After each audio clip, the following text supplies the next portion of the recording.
First of all, thank you, good evening, and thank you for coming. These debates are both televised by way of Tri-X 57 as well as online, and hopefully it'll be on radio. We had some technical difficulties. We're going to open. Mr. Shabazz, our president, is going to open. Then we're going to go with the freeholders and then the sheriff. So it's freeholders. We're going to be a little more liberal because in the sheriff situation, I'll explain when we get to that point. Then we're going to do the assembly and the Senate will be last. Okay? So in the format, if you have questions, you were handed an index card. If not, go back to the Smiths in the back and get an index card and write your questions. They can either be specific to a candidate or general for everybody. Okay? Yes, ma'am. Yeah, if you raise your hand and bring your card, and as time allows, we'll go through as many cards as we can. Okay, hold on. Good evening. First of all, let me thank Mr. Goodman. He is our political action chair, and he's done a fine job in this activity well. I'm going to make about 3 announcements, and I'm going to get out your way. Again, I thank you all for coming out. Next week, in the same building, in this same room, at the same time, we're going to have the Atlantic City mayoral candidates and the Atlantic City Council at large candidates, and we encourage everyone to come and hear those candidates. Secondly, I want to tell those of you who may not be familiar with NAACP that in addition to being an civil rights organization and a national civil rights organization, that the NAACP is a nonpartisan organization, meaning that we do not endorse candidates or we do not endorse parties. But what we do encourage people is that people should vote. Obviously, as individuals, NAACP members can support a candidate, can be a candidate, can support a party. But the organization, as an organization, nationally, on the state level and on the local level, we do not support or endorse candidates. But we do encourage people to vote. We support civil rights. We stand up for social justice. So again, we thank you for coming out. We thank all the candidates, which all the candidates good luck. We thank all of you in the audience and those in the radio audience. We thank WEAJ for putting this on live so more people can hear the issues and the candidates. And again, thank you, Mr. Goodman, and I appreciate all of you coming out tonight. Yes, thank you very much. Excuse me, I need the freeholder candidates up on stage, please.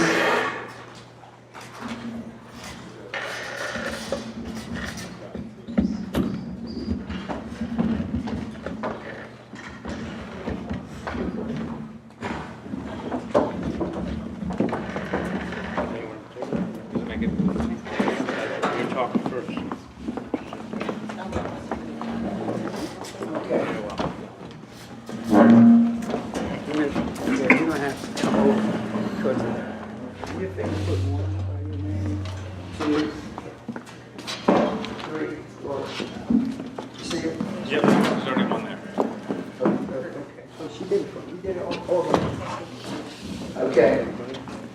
Just so you know, we had the hat with numbers in the hat, and everybody got to pull. So who's going first, second, third, fourth, and fifth? We're missing a candidate. That's why we have a seat empty. So what we're going to do is the opening statements. Everybody has 3 minutes. You'll introduce your name. I apologize. I accept responsibility. I meant to do the cards out in front. But at this point, I think most of you know who they are. It's up to you to say your name as much so it resonates, okay? Stand up. You can do as you please. Excellent. I'm going to stand up. Good evening, everyone. My name is Tony DiPietro. I thank you very much for having me here this evening, and I'll give you a little background about myself. I'm from Galway Township. I live in Galway with my wife, my 2 children, and my 1 child on the way. We don't know whether we're having a boy or a girl yet. There's very few surprises left in life, so we're waiting to find out in January. In Galway Township, I'm a councilman, and we've done some great things in Galloway Township. I'll get to that in a moment. I'm going to give you a little bit about my background. I'm a former teacher. I'm a present financial advisor where I work hand in hand with employees at Stockton University and a handful of other colleges to help them with their retirement plans. Prior to going into finance, I taught for 15 years at all different levels. I taught at Rowan University, I taught at Camden County College, I taught in the inner city of Camden, I taught at Hampton High School, Egg Harbor City, and Pleasantville. So it's a little background about my work experience. So one thing I would like to talk about today is my experience as a councilman in Galloway Township and what I'm going to bring to you as a county freeholder. In Galloway Township, we worked really hard on being fiscally responsible. In the last 3 years, we lowered our municipal budget and lowered taxes the last 3 years. Our municipal budget, mind you. Not only did we lower our budget, but we increased our bond rating and we decreased our debt. We also have created a handful of jobs. We embraced a very successful economic development plan, which helped entice businesses to come to Galloway Township, which created a handful of jobs. So we did all that, but not only did we do all that, but I'm very proud to say that we're on target right now because of being fiscally responsible and managing our budget. We're on target to be debt-free in 4 years in Galloway Township. Along with that, we purchased 2 fire trucks, cash. Just wrote a check at the last council meeting for $749,000 and change for our fire truck. 30 police cars we paid for. We implemented a plan, pay as you go. So we don't buy something we don't need it. It's simple financial management. And that's one thing that I'm very proud of. Other than that, I'm very proud to say that I do work diligently with a handful of volunteer organizations. I work hand in hand with Stockton University to help promote computer science, help promote STEM initiatives, and I feel that the experience I have both in the private sector and the public sector will help me help the county create more jobs, lower taxes, and keep people employed. Thank you very much. Thank you. I failed to let you know that first ring means that you have 1 minute left. Oh, okay. So I'll give you extra 30 seconds. Oh, geez, Oh, excellent. guess what? I'm going to be very fair. I'll give you a minute. I'm sure, not fine, thank you. Okay. Okay. Did you say a minute left? I thought it was 5 seconds. Oh, my. The first ring means 5 seconds. Right? Okay, cool. Thanks. Hi, good evening, everyone. For those of you who don't know me, my name is John Risley. I'm currently serving as the Vice Chairman of the Atlantic County Board of Freeholders, the legislative part of county government. I have been serving in that position for a number of years. I've been involved with local government as well. I've served in the city councils. I've served as a past president of a regional board of education. So over that time, many, many years, I've made all the stops along the way. The one thing that I value is doing the research. You know, so many people say things and repeat things. There are workhorses in politics, and then there are show horses. I like to think that I'm a workhorse. The workhorse takes an issue and researches it thoroughly. Because in the end, all that matters is the facts. That's all that matters, and doing what's right. And that's what I'm all about, doing what's right. Like I said, I've served, this is my 16th year of service on the Atlantic County Board of Freeholders. I'm proud of that service. I've been involved in numerous different things for the Board of Freeholders. Have I bucked my own party? Yes. Ran off the line in 2001 and won a primary. So I've been all around the block, politics. And I've seen the good, the bad, and the ugly. I also see what I think is a troubling thing is a dearth of people that want to come forward to run in municipal elections and school boards and for freeholders and all the way up. We need more people to be involved in the system. It's very important. During my service as freeholder, I've been involved in a lot of things. I'm currently chairman of the budget committee. We're looking at different ways to save money, of course, for the taxpayer. We're proud of the services that we provide in the county. As you know, we've had some very, very difficult economic times here in Atlantic County, and we are working towards fixing some of those problems. Two of the things that I think are going to be dynamic for this county is the Gateway Project here in Atlantic City, which the county backed the bonds on that, and also the Stockton Aviation Research and Technology Park. This is going to be a key element for the future of Atlantic County. There's so many jobs in the aviation business, and I learned a lot by studying that topic. There's a whole lot of different careers and things and opportunities that will be available in Atlantic County. We broke ground on the first building. We're looking at having a training school here. These things are necessary for an economy to grow. And I want my kids, I have a 14-year-old, a 17-year-old, and a 28-year-old, I want them all to live here in Atlantic County and to be able to find jobs here and have their careers and their families here in Atlantic County. I love this county very much. Thank you for listening.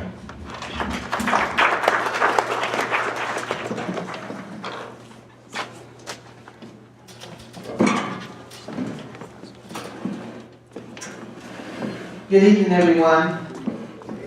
My name is Thelma Witherspoon. I am a native of Atlantic City. I am a product of the Atlantic City school system. I finished my career in public service with the City of Atlantic City. I'm a graduate of the LEAD Act, Lead Atlantic City Tomorrow. I am an ambassador, an official ambassador once you graduate. That was 2015. I'm a radio talk show host. I am a lot of things. I'm a minister, and I'm very proud that when we were on the Board of Education, this school, MLK, was an open school, and we enclosed it. I understand that you cannot do anything by yourself. You have to do it with a group of people, and certainly I want to be a part of the Freeholder Board to help do that, to help make decisions on a county level, to serve the residents of Atlantic County. I promise you, I do have a reputation of integrity, of being trustworthy, of doing my homework, to study to make the right decisions. Do I know everything? Absolutely not. But I'm willing to work hard and represent everyone in Atlantic County. I would love an opportunity and would love for you to vote for me on November the 7th, I'm 87, on the ballot. So it's been an interesting run. I've learned a lot of things over this campaign from one end to the other.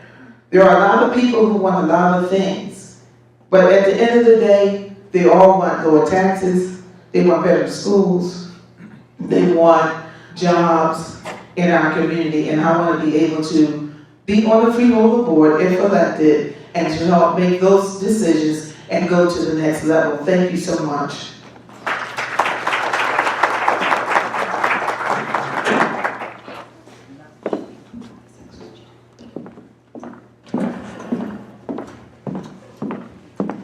Good evening. My name is Melissa Tomlinson. Thank you very much for coming this evening.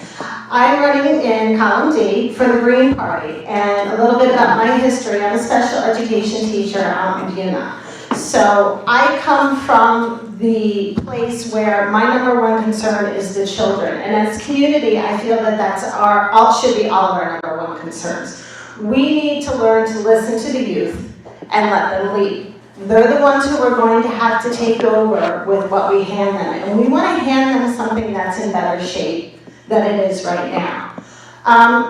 So if you're familiar with the state evaluation program, you have to do what's called a growth objective. You have to take a look at where a student is at right now, and you want to make a prediction as to where that student can grow based upon what you know you're going to do in the classroom. Atlantic City's in a very unique position right now. It has the potential for a lot of growth. And yes, we're under state control, which is not something that I agree with because of the silencing of voices of the community.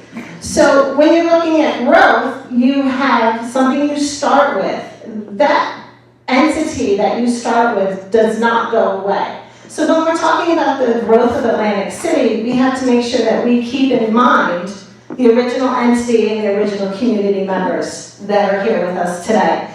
And as we've seen, what happens in Atlantic City greatly affects the rest of the county. So we need to make sure on a countywide level that we're all paying attention to the different community resources, the different community voice members, and coming together to find solutions for what we need. So yes, we do need lower taxes, and if you look at budgets, the two main things that affect our property taxes are the school budget and the Medicare costs of municipalities for health benefits. So on a county level, those aren't really decisions that you can make. You can make decisions about how the money is spent, but you can't make decisions on the school funding formula. But you can use your voice to advocate for what you want to see in Trenton. And that's part of what I would like to do. After meeting with community members, hearing our voices, I want to make sure that those voices are getting to Trenton, not just with me representing them. I want to bring members of the community to Trenton, tell their stories themselves. Stories is the most powerful emotional motivator. So we want to make sure that the voices of our residents are being heard. And that's one of the reasons why I'm running for Freeholder County under the Green Party. Green Party gives me that outlet where I can make sure the voices of everybody is being heard. So once again, make sure you vote for Melissa Tomlinson. Thank you. Woo! Green Party!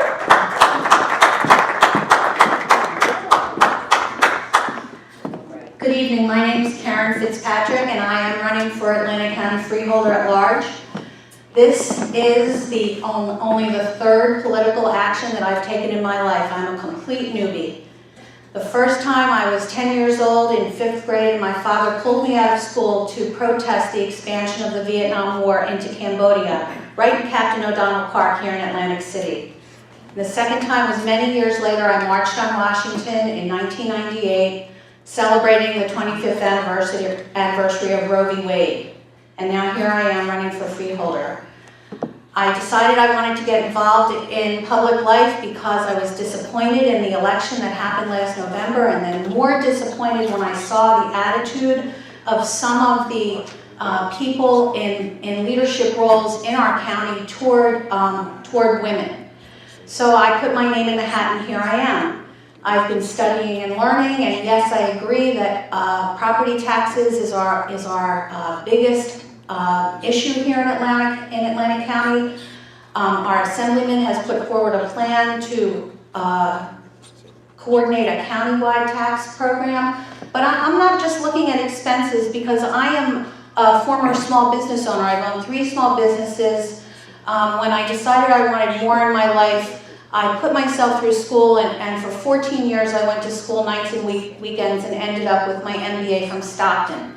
Now, for the last 15 years, I've managed multi-million-dollar budgets right now here in Atlantic City at NAACP, where we bring meetings and conventions into the city and have an ROI, a return on investment, of $35 per every dollar spent. So I look at revenue rather than, you can't cut your expenses into profitability, you have to grow revenue. So I think that that's what we need to look at here in our county. We need to exploit and expand our tourism trade. We need to grow businesses with incentives like I just learned about a beverage industry. We have distilleries and breweries in Atlantic City and Atlantic County. This is a fantastic way and it needs to keep going. We need to look at Atlantic City because as Atlantic City goes, so goes the county. It's always been that way. Atlantic City is our largest economic driver. We need to expand that into the western and northern parts of the county, and we can do that through bringing business and tourism here. We already have the infrastructure. People say that we want to get away from that, but I think it's a fantastic thing. We live in the middle of the Atlantic Flyway. We have bird watchers, butterfly watchers. It sounds corny, but this is really an industry that we can explore. So that's what I do. I look at revenue. I worked at the Women's Center for 5 years, and that's totally grant funded. We had 23 revenue streams. I created a thrift store, bringing in an extra $40,000 a year that was unrestricted money. Thanks a lot, Karen Fitzpatrick. Thank you, candidates, for your opening statements. Now, at this point, we will have questions that you filled out on the index cards asked.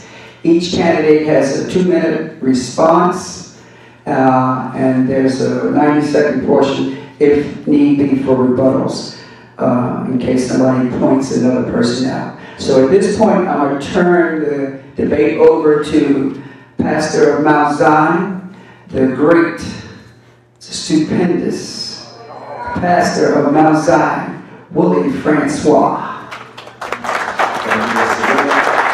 Our first question, we're going to, these questions originate from the voting public, and we're going to respect each question by answering each question as fully as you're capable of doing, and we're going to also be respectful to each candidate as they respond to each question. First question is, I will address it, the first two, addressed to Karen.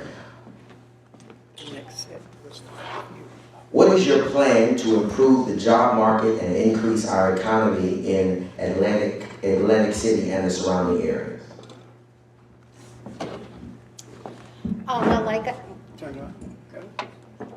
There you go. thank you.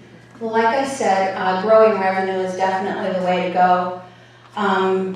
Service industry jobs, we have what we can expand upon. We have the Hard Rock Casino going to open in May. That's going to bring about 4,000 jobs. But I think that what we need to do is create higher level industry jobs. Our aviation, the airport, we're creating an economic development area around the airport to incentivize businesses and contractors to build there and bring in high-paying jobs to Atlantic County.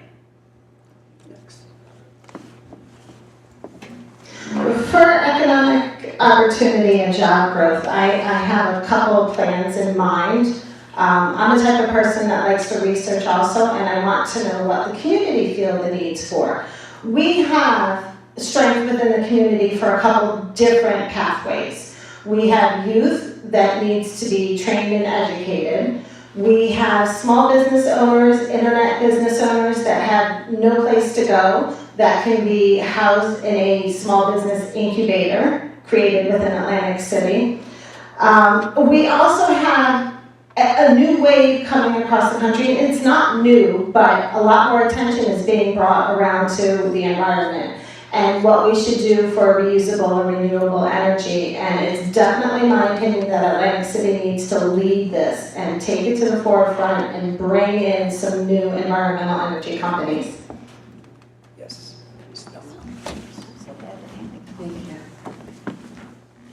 I think that, well, I know that one person cannot make a decision on their own. There has to be collective cohesiveness from the entire board. What I did see was something from the Atlantic County Economic Alliance. I would like to see that expanded for businesses, for aviation, for STEM, bringing new businesses to the area. Now, there are a lot of incentives that are given to people who come with new businesses, but I want to make sure that the area business people also can benefit from those incentives. There are a lot of tax incentives that are being given out for people to come to Atlantic County. Yes, the Gateway Project is fantastic, Hard Rock, Stockton, the different things that come here to the city, but I want to make sure that the residents or business owners also benefit from bringing businesses here to Atlantic County, that they also are able to get a tax incentive as well to help grow our economy and to stimulate jobs in the area. That's what we need, jobs, jobs, jobs, jobs. Thank you. Thank you. The Atlantic County Economic Alliance was put forward and backed by this Freeholder board, and we're very, very proud of their work. As you know, we had an extensive study done by Angela Economics out of Texas. They did a comprehensive report to identify different things. We have this public-private economic alliance that's done quite a bit already. And as an at-large freeholder, you need to look at the whole county, all 23 towns in the county. And that's important. And we've been able, through this economic alliance and this extra push we've been giving, to retain businesses who are actually thinking of leaving. And some of those businesses have stayed and even expanded. I'm so excited about the two big projects going on with Stockton here in Atlantic City, South Jersey Gas. I'm also excited, as I said before, about the Stockton Aviation Research and Technology part, which I played a major part in. And that part is an unsung part, but that'll come out someday. In any event, the lease and the property and the grant money was controlled by the South Jersey Economic Development District. That's a district that's controlled by 4 different counties: Atlantic, Cape May, Cumberland, and Salem. And what we had to do in Atlantic County here to make that a reality, that aviation park a reality, is to front the money. And the other 3 counties now are paying us back. And I'm on that board, I'm vice chairman of that board, and I've been attending those meetings for a number of years. That board was, at one time, bankrupt. Now, we've turned that board around, and now we're at the point where we have an unmodified opinion for our audits, which is the top report we made. Thank you. Concerning jobs in Atlantic City, I think the first thing we need to do is to focus on our education system. Right? As a county freeholder, we don't have too much control over local school boards. However, we do have a great institution, the Atlantic County Institute of Technology, and the Atlantic Cape Community College, which, mind you, I sit on an advisory board for computer science, and I volunteer diligently to help implement STEM programs. And I think we need to start focusing on technology and making people aware that technology changes and students need to learn to adapt to these changes in technology. So with that being said, economic development is a very big key to attracting innovative businesses, innovative technology businesses. If we can educate our students to fill these jobs, then companies that might come to Atlantic County to expand their operations, technology businesses, will eventually hire these students who are skilled and be able to have a full and enjoyable lifestyle right here in Atlantic County. Now, Atlantic County is about 2 hours and change away from New York City. Not only is it 2 hours away from New York City, it's also an hour away from Philadelphia. We have access to an international airport and access to a rail line. In Galloway Township, I know I'm going back, but this is my experience, we've taken the next property and we actually accessed that rail line. And that company, RDI, who's now expanded their operations in Galloway Township, uses not only the rail line, they use the expressway, they use the parkway, and hopefully future businesses will also take advantage of not only the aviation technology park, but take advantage of the Atlantic County or Atlantic City Airport. Thank you. Thank you. You have the fortune of starting the next one. Oh, double back to back. Yes. Okay. There are a lot of people in the community in need of services, and these services either do not exist or people can't find them. How will you get people help that they need? Very good question. Thank you.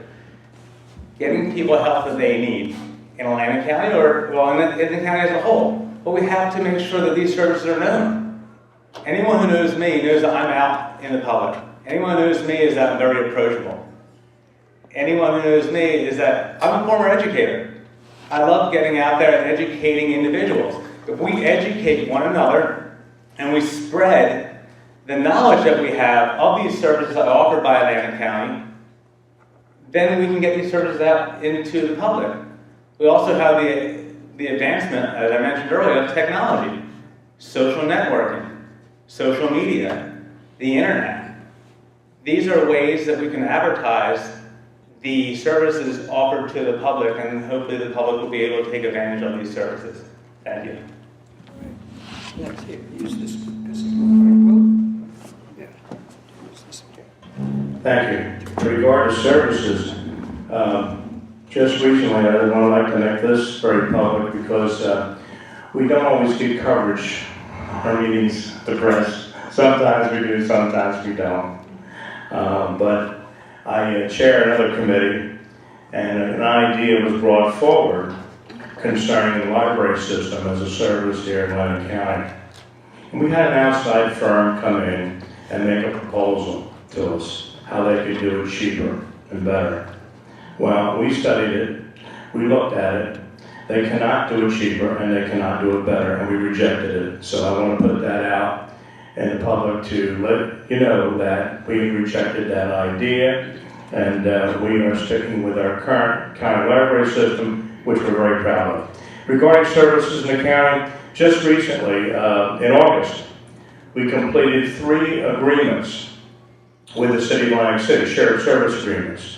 One was regarding the Meals on Wheels program and delivery of the meals, and another one was regarding transportation for those over 60 years of age, and for those that are under 60 years of age who are permanently disabled. We also adopted another one, a third one as well, in regard to public health services. So we're working with the City of Atlantic City and trying to save them money as well. So we're very proud of that, and we want to provide all the services we can to Atlantic County residents. In fact, the only part of the Atlantic County budget that's actually grown with the number of employees is social services. We've added staff in our social services department over the years. Thank you very much.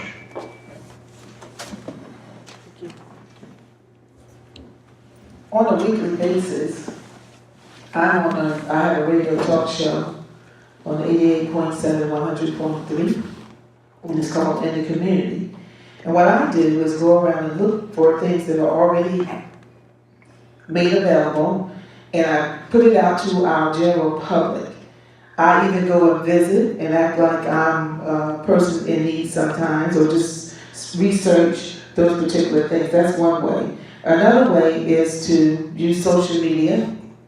I put things on my page that the public may be aware of, whether it's a flu shot, whether your last day to register was the 17th. Social media and technology is the way to go. That's one way. But the older adults, they don't. Everybody's not on Facebook, Instagram, chat. Everybody doesn't do that. So I use my voice on the radio to make the community aware of things that are being done in Atlantic County.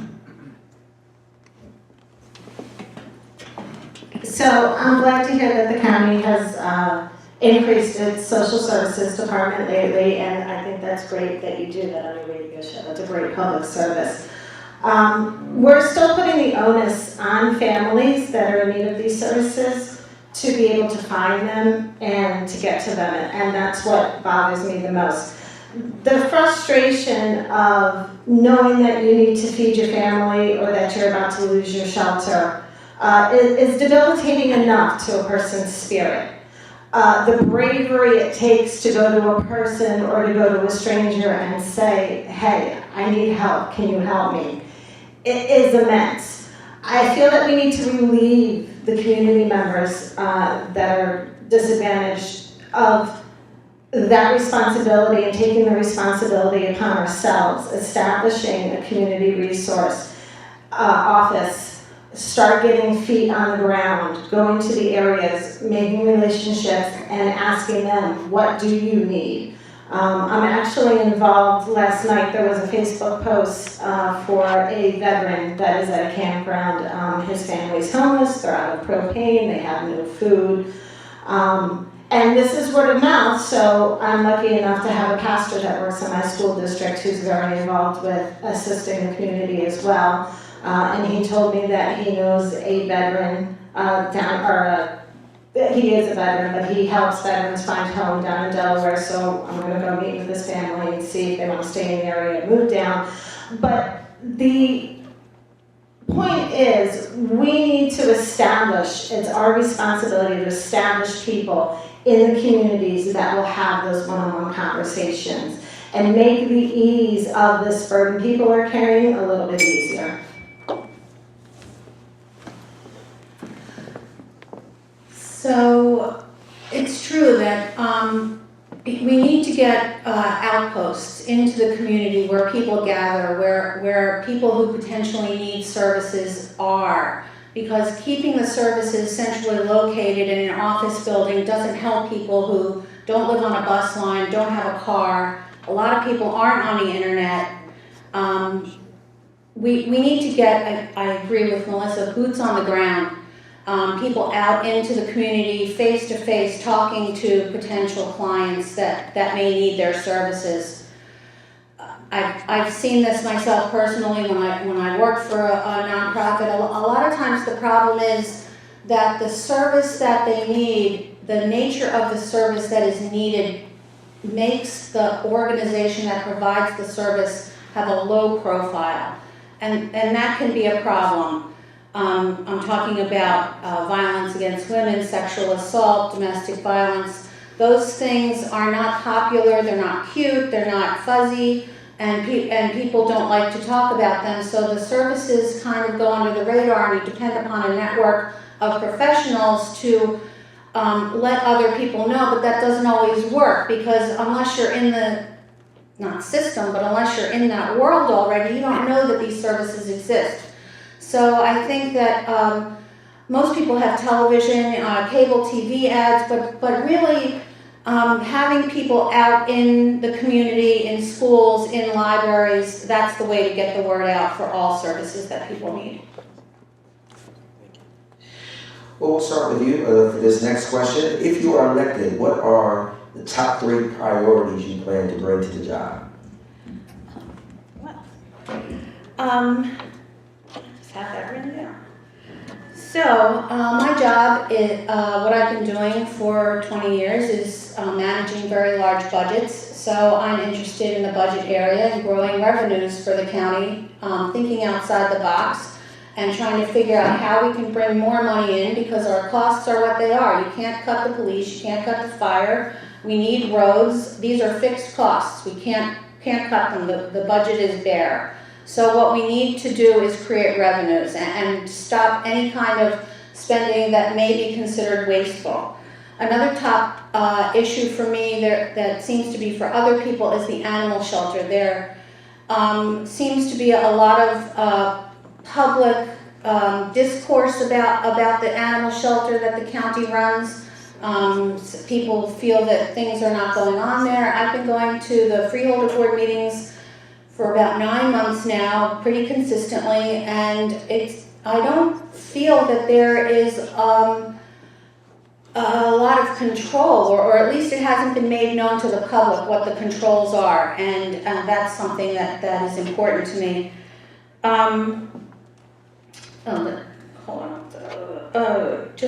The last thing, the third thing, would be to increase jobs in the county through bringing in new industries. I forgot to talk about green industries earlier. The windmills, we were supposed to have a huge wind farm here, but it was cut by the Christie administration, and I think that that's something that we need to get back on our plate here in Atlantic City, back in the pipeline. It would create a lot of jobs and also help our community and keep it green. We live in the garden of the Garden State. Excuse me, just before you start, just to let you know, we're going to go a little bit over because we had the technical difficulties with the radio. But everybody will get their fair amount of time. We're just going to go a few minutes for this line of question and their summary. Okay, then we're going to go to the assembly. All right, I apologize. So my 3 things, goals for a freeholder. First, I don't want to make decisions without community voice. So the direct goals that I put in place are going to come from the county itself.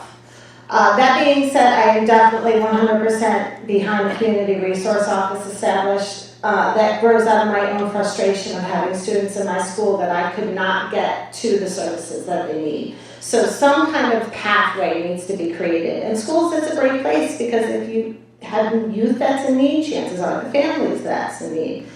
Other than that, I have goals for the overall freeholder office itself and the county. I would like to change the image of the freeholders.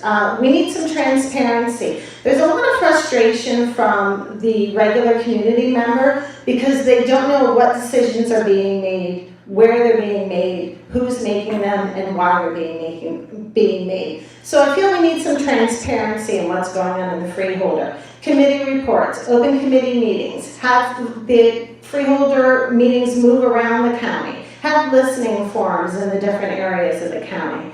And finally, we're very unique down here in South Jersey. We're the redheaded stepchild of the state. We have very, very different needs than North Jersey and even Central Jersey. I would like to see a coalition of county freeholders come together to start raising our voice more in Trenton for what we need to see in this county.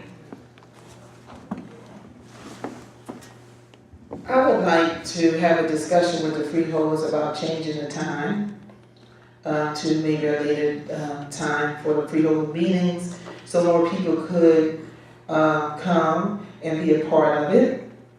I would like to be placed on the county jail committee.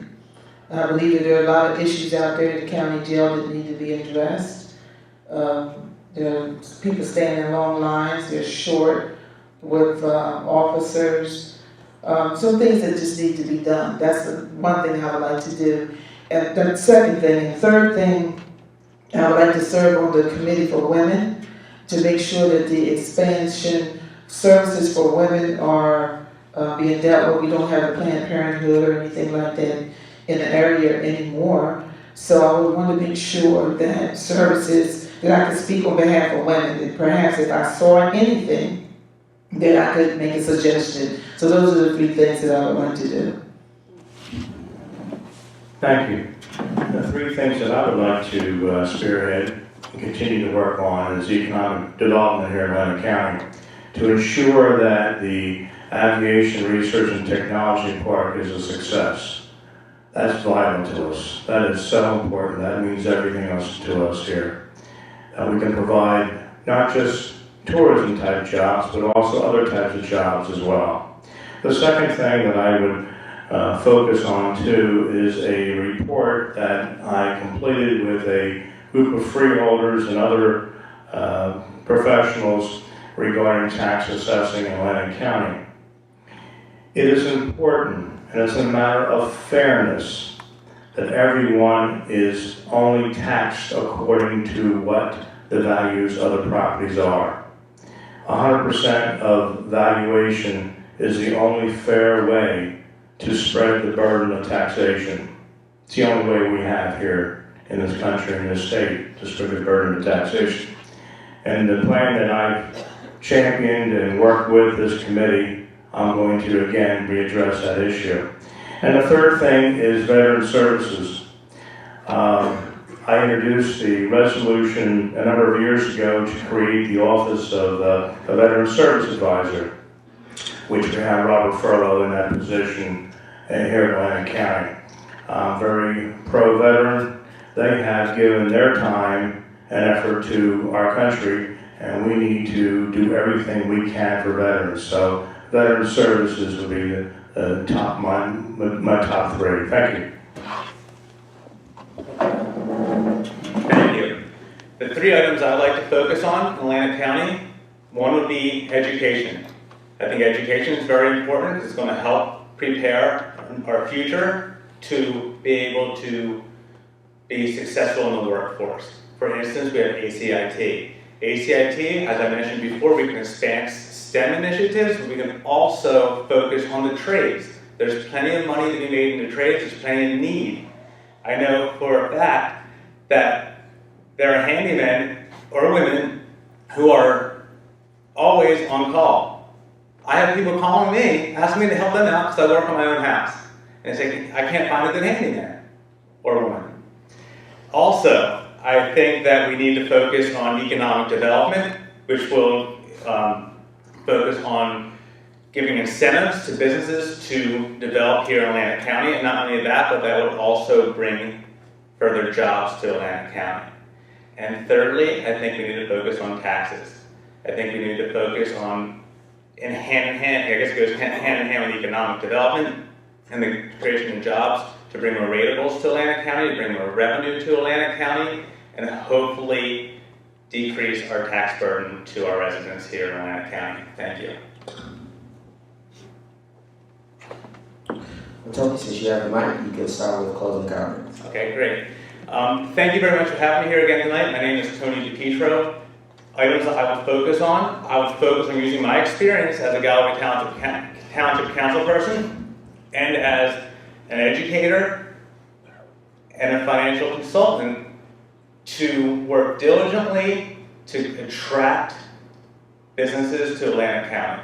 I also have a background in technology, which I think will also help working together with the Freeholder Board and the county executive to help provide incentives to attract these innovative businesses. So I thank you very much for your time, for having me here this evening. And once again, my name is Tony DiPietro. Thank you.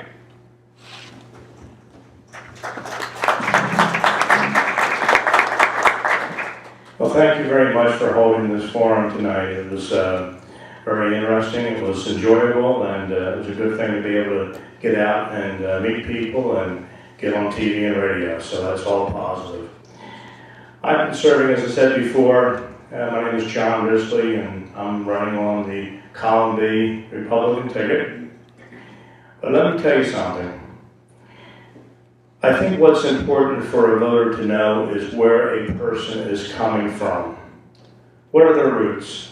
What are they trying to do? Who are they? Are they sincere? Are they going to work hard?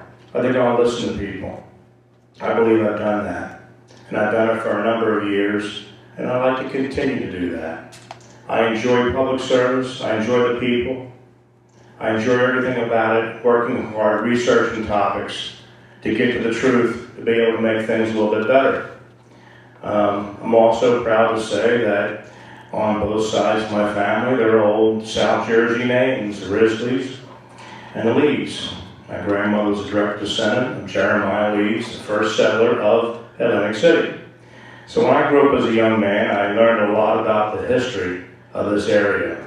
I love this county. I love everything about it. I love all the 23 towns, the diversity, everything from the ocean to the blueberry fields and everything in between. So I would like and would respectfully ask you to consider me and your vote on re-election, election day, November 7th. Thank you.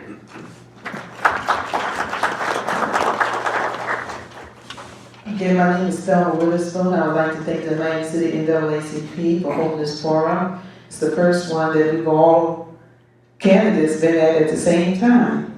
So that's wonderful. And I believe people need a choice, and I would love to be your choice on November the 7th, 8/7. I would love to be the choice for you. I would love you to vote for me. I am trustworthy. I am honest. I do have integrity. I do work hard. I do have that reputation. I'm not adversarial, but I do investigate. Not like a police officer, but I do investigate my information to make sure that it is true. So when I'm making a decision, I'm making the right decision and a conscious decision. Thank you again, Reverend Francois. Thank you again, Mr. Goodman, and the Atlantic City NAACP for holding this forum. Again, vote for Thelma Witherspoon, 8/7 on November 7th. Thank you so much. Amen. Melissa Tomlinson for Atlantic County Freeholder. I do want to thank NAACP for having this forum. This has been a very wonderful experience. I do public speaking quite often. I am actually a national advocate for public education, so I bring that experience of how to use my voice to help others learn to use their voice. It's a group called Badass Teachers Association, so you can just imagine from that name the intent and the drive that I have. And I will bring that intent and that drive to make sure I do the proper job that you need me to do in this position. But not only that you need me to do, but that I will bring you along with me as we get it done together. Once again, vote Melissa Tomlinson for Freeholder, Green Party, Column D.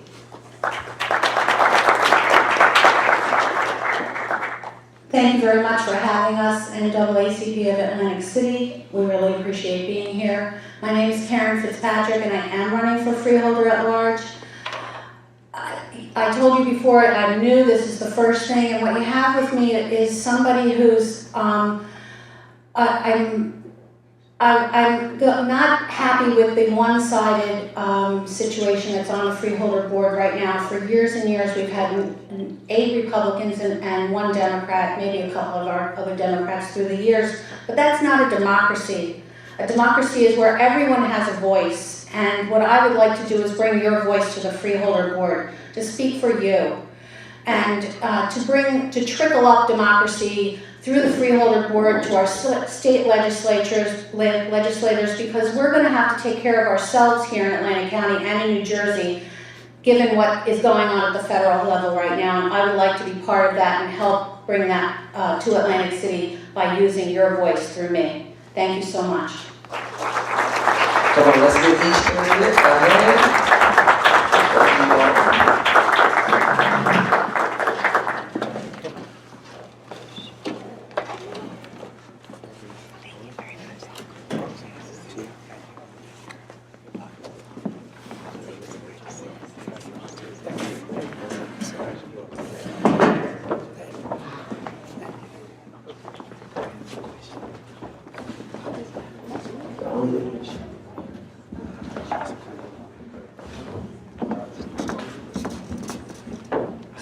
The next we have are the sheriffs. The sheriff members here? Oh, do we have either sheriff? Okay, do we have a representative for the sheriff? Okay.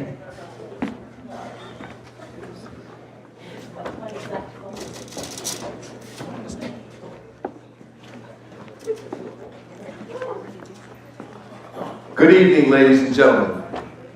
I am here to represent Sheriff Jack Lasser, who is sick. He will be your next sheriff. I will say to you, for those of you who don't know Jack Lasser, he is first and foremost a godly man. He makes his decisions based on reason and intellect. He is a veteran of 25 years of service in the military. He is a 25-year veteran of the Northfield Police Department, where he reached the rank of captain and ultimately became the chief in the absence of a chief. He is a man who makes his decisions not based on party, but on intellect, kindness, and godly thought. And I want to convey that to you. I am his first aide, as is my friend Cliff Souther. Between Jack's team, you have 90 years of police experience. We are retired, both of us are retired from Atlantic County Sheriff's Office. Cliff served as a chief, sheriff's officer. He was proudly enough the first African-American chief ever appointed to the Atlantic County Sheriff's Office. What we have and what our team has, nobody can compare to, ladies and gentlemen. We are culturally, ethnically, religiously, and bipartisan. And I mean, this gentleman's a Democrat, and we reached over to the Democrat Party to find the best we could find. If he's overlooked, that'll never happen on our watch. He is my equal, and Jack takes us all as equal. Jack is sorry he couldn't be here tonight. He is ill. We always come to the NAACP, wherever it is, because we're concerned for all the people. Cliff and I are both native-born sons of Atlantic City. I have 40 years in public service and police work, 2/3 of my life. I'm a father of 12 children. My grandfather was the first Japanese-American citizen of the state of New Jersey. I am the most decorated officer of the Atlantic County Sheriff's Office to date. But we have a lot of things we need to do, a lot of work. As you know, we have a huge drug problem here. And we have a terrible problem that can't be taken care of by just the police officers. Incarceration doesn't work. Rehabilitation is what we need to focus on, ladies and gentlemen. Our children's lives and our futures are at stake. If you trust us with this God-given position of sheriff and your law enforcement agency, we will not let you down. I promise you that. And I also can tell you that Jack Lasser is the only candidate in this race who has received the men and women of the Atlantic County Sheriff's Office, the PBAs of the state of New Jersey. It's Jack. 5 different police unions support him. I thank you. Thank you. We also have a representative from the Democratic candidate, Eric Scheffler, correct? Well, I was not expecting to speak, but I'm glad I wore a suit. And I promise I will keep my comments a lot briefer. Mike Sullivan, Chairman of the Atlantic County Democratic Committee. Eric Scheffler could not be here tonight. He had a family emergency. He texted me this morning, and hopefully everything's okay with his family. Look, Eric Scheffler, a lot of people know him. 22 years with the ACPD, retired as lieutenant. Now he's a teacher's aide at Mainland Regional High School, working with special education kids. Big focus on the opioid campaign, big focus on expanding drug court eligibility and working with the state legislators to do that. Big focus on job retraining for a lot of our law enforcement and really community relations, because we need, you hear Black Lives Matter and Blue Lives Matter, they're not mutually exclusive. You can do both. Eric has the support of Stockton Federation teachers, Teamsters Local 331, and Democrats and Republicans all throughout. So again, Eric Scheffler, Colin May, thank you. Thank you so much. Thank you very much. So that ends the portion on Freeholder and Sheriff. Next, we need all the assembly candidates. Mr. Johnson, before you leave, I need the numbers so we can. I need all the assembly candidates. I need the numbers in that. Yes. Okay. So that all, I saw some assembly candidates coming here a little late. This is being televised as well as on the radio. So be very conscious of it's not just our studio crowd here. Okay, as soon as Mr. Johnson has it ready for the numbers, we have 1, 2, 3, 6 candidates. I'm sorry. 5 wards, so we'll get another. All right. So as that happens, does anyone have the moderator for the Assembly and the Senate will be Ms. Yolanda Melville. She happens to be an attorney at law. As you see, we have 2 very respectful persons in the community that are community conscious to do our moderating. It takes all the politics out of it. Hold on. And just like the other candidates, everybody has a 3-minute opening. And in lieu of time, we're going to do a few questions, 2 minutes, and a rebuttal for a minute. Okay, and then your summary. All right? So, Ms. Melville, we'll leave this one here.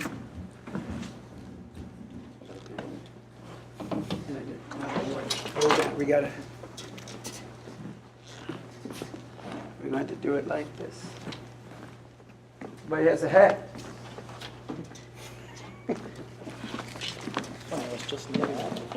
Take your book bag. Glad I was prepared. Unlike before, excuse me, this is what you call on the fly. Okay? Improvise adaptive. The ladies are going first because the men went first on the left side. Okay, sure. Pick one. Pick one. Okay? Gentlemen from there.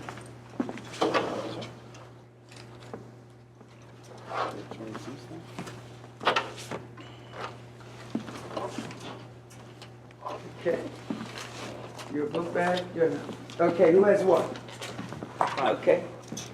Oh, it gave you 2, 1. You have 5. Okay. So we're going to.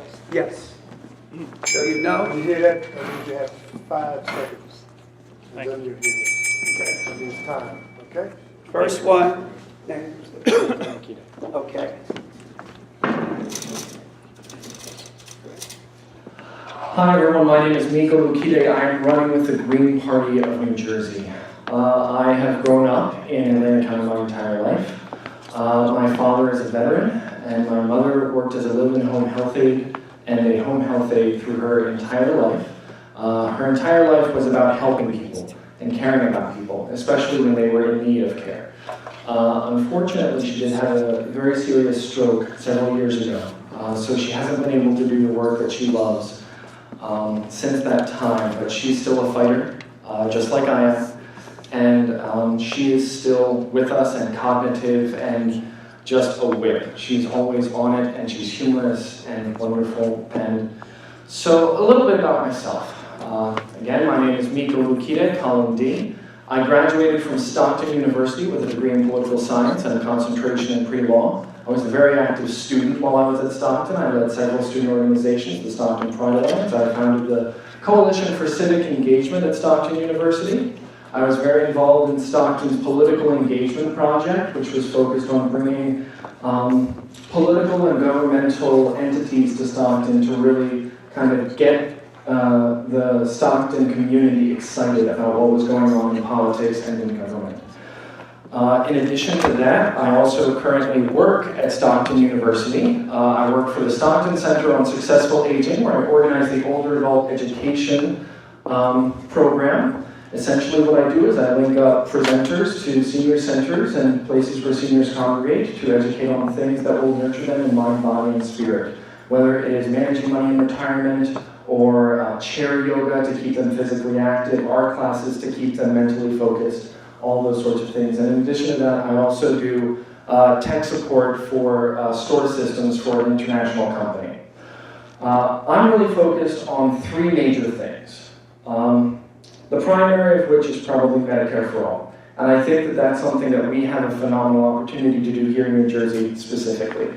And if we are the first ones to do it, not only will that send a message to the rest of the country, it also will be a great boon for New Jersey, because won't businesses be attracted to not having to take care of that cost for their employees? If they see that New Jersey is covering the cost of health care for all of their employees, for all of the people who live in New Jersey, that's just a perfect opportunity for a company to look at New Jersey and find that to be a viable opportunity for them. In addition to that, I'm also focused on revitalizing Atlantic City responsibly. I think that there's too much focus on the property of Atlantic City and not enough on the people of Atlantic City. We need to have the state work with the county and the city to put together small business grants for first-time business owners in the city of Atlantic City, so that there's opportunity for the people who live in Atlantic City to build wealth in Atlantic City. In addition to that, I'm also very focused on government and environmental efficiency. There are opportunities to have the state government pull together its resources and more effectively spend it, especially if we focus on green energy. Thank you.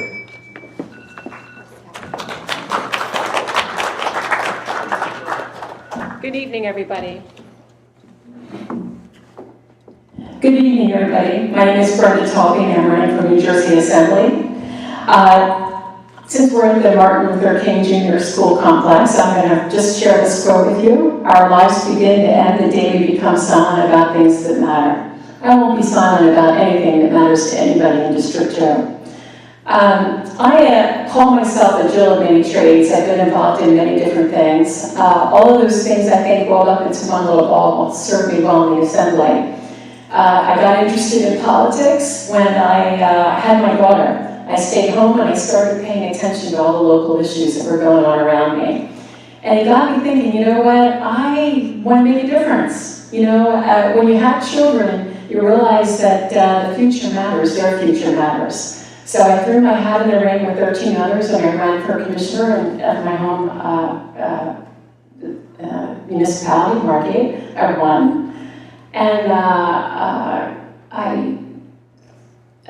got very involved in the business practices of the city.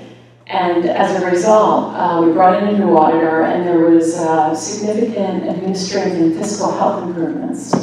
And those improvements enabled us to hold the line on municipal taxes all 4 years that I was in office.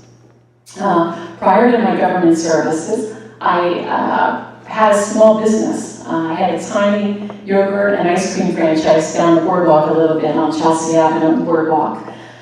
So being a small business owner, I know how important it is that we keep our taxes under control and our regulations under control too, because we need to do everything we can to encourage business and not discourage it.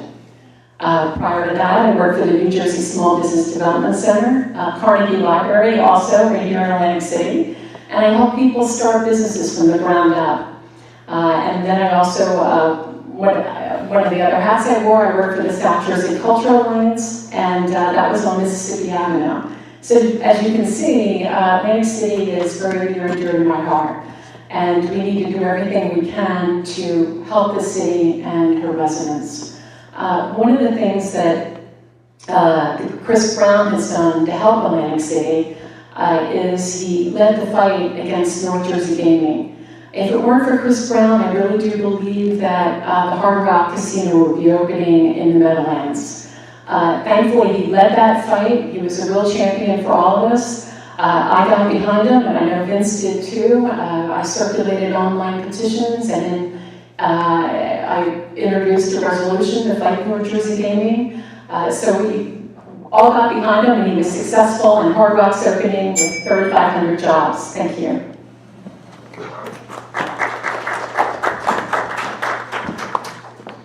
Thank you, and thanks to the NAACP for having this forum tonight. I'm Vince Mazzio. I'm running for my third term as State Assemblyman. A little bit about myself. I was a councilman and a mayor of Northfield for 11 years. Before I was elected to the State Assembly in 2013 and 2015, and I'm running for my third term in 2017. A little bit about I'm a small businessman. BF Mazzio Fruit and Produce has been there since 1959. We employ about 45 employees, and I'm very proud of the fact that my father instilled in me to get involved with public life, but also to give back to the community, which many of you know me as our business is something that really gives back to the community. Some of the legislation that I'm very proud of, being the primary sponsor of, is the Economic Opportunity Act, which brought South Jersey Gas, where we had the Stockton Gateway project. We have the Walt Brewery Company coming to Atlantic City, which is going to provide about 100 jobs in the next 5 years. We have a call center that's been utilized through tax incentives to come to Atlantic City. And I'm proud that the stabilization of property taxes in Atlantic City, where you saw a decrease in 2017, where we have, I believe, no business is going to invest in Atlantic City if the government's in bad shape. And I think the stabilization of Atlantic City government did bring Hard Rock Casino to Atlantic City. And one of the areas that I really fought for Atlantic City, we talked about incentives for small businesses, was the urban enterprise zone, making Atlantic City the urban enterprise zone. We're at 3.5% sales tax. But it also gave tax incentives to small businesses to come who hired Atlantic City residents. And I'm also proud of the fact of the education. I got additional funding of $20 million being the primary sponsor for Atlantic City School District. Went from $17 million to $37 million. We still need more funding for Atlantic City schools, but I believe that this was a start, and I was glad to be the primary sponsor to get that funding for Atlantic City schools. And listen, it hasn't been an easy go here, right? We have what happened in Atlantic City. And, you know, to tell you the truth, working with Governor Christie, County Executive, and the Mayor, all three do not get along. I'm looking forward to a new governor where we can all work together and make Atlantic City work. So thank you.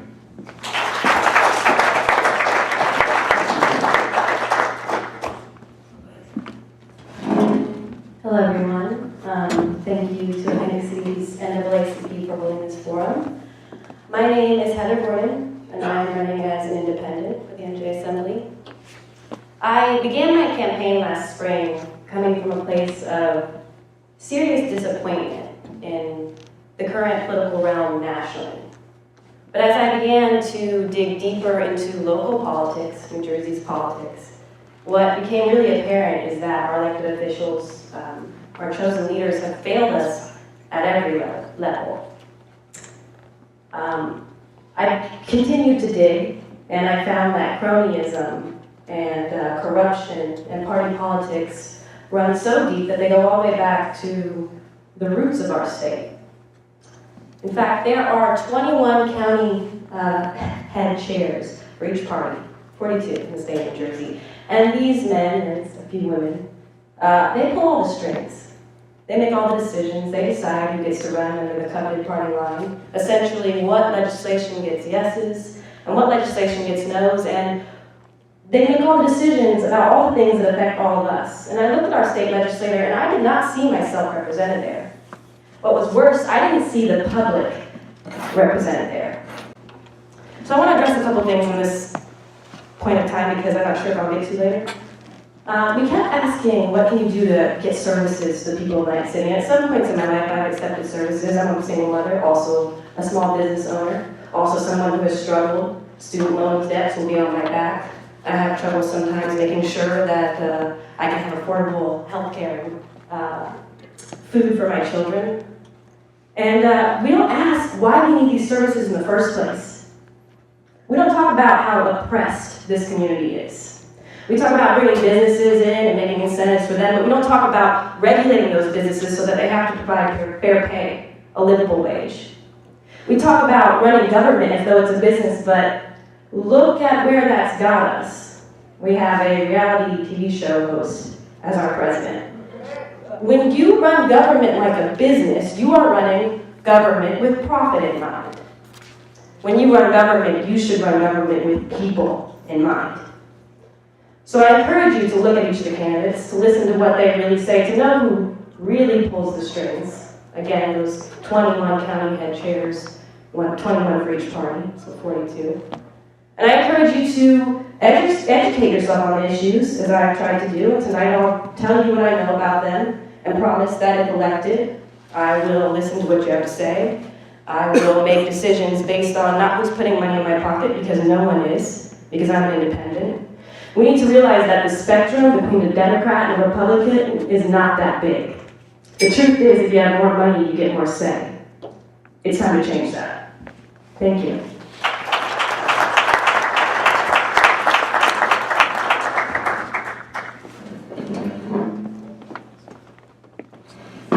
Hi, my name is Vince Sarah, and I'm running for State Assembly. I can tell you I'm honored to be here tonight. See, Atlantic City was my home. I grew up here, lived on Montpelier Avenue. My grandmother lived in Pitney Village. I remember a point in time when Atlantic City was safe. I was a child who played here. I went out in the morning. I didn't have to come home until the streetlights came on. My grandparents had the old Venice restaurant. My grandfather was Dr. DeNick. You know, he had his business here, he had his home here, he had his roots here. And he taught me a lot of great things. And I've seen Atlantic City change over the years. You know, one of the biggest reasons I had to leave Atlantic City as a child was safety. And it's funny, we talk about all these major issues and these grand issues that are going on in the state and in the county, but one of the biggest things that's being forgotten here is safety. You talk to people in the streets, and we focus on the business district, we focus on the tourism. But what about the people who call Atlantic City their home? What about their everyday? What about putting some focus in on them?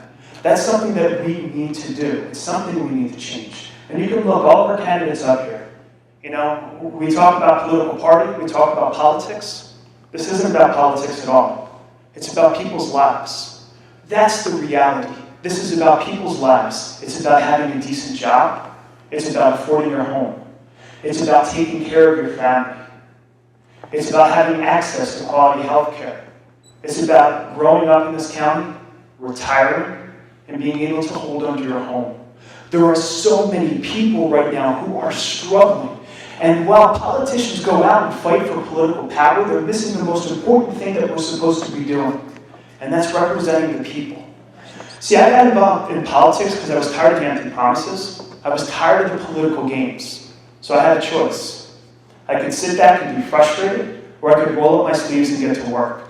Listen, I'm a teacher. I'm proud of the success of my students. They make me happy every day. But one of the things I started to realize is I'm in the classroom trying to prepare people for that future, trying to prepare people for that success. It wasn't enough. I had to take it a step further. I had to go out into the community and fight for that success to make sure not only my students and my children, but all of our children have a chance at a decent life. And in the end of the day, that's what all of us should be here talking about. We should be talking about the impact that we make on people's lives. It's something that I'm committed to. In my town, number one issue, taxes. People literally said, look, if you keep taxing us, we're going to lose our homes. So I said, no problem. I got to work with my council members, both sides of the aisle. And I said, we got to knock the games off. We got to stop fighting. Forget about all the things we disagree on. What are the things we agree on? How do we come together? We lowered taxes twice. We're returned almost $1 million back to the taxpayer. We continue to work, and now our town is better for it. Thank you.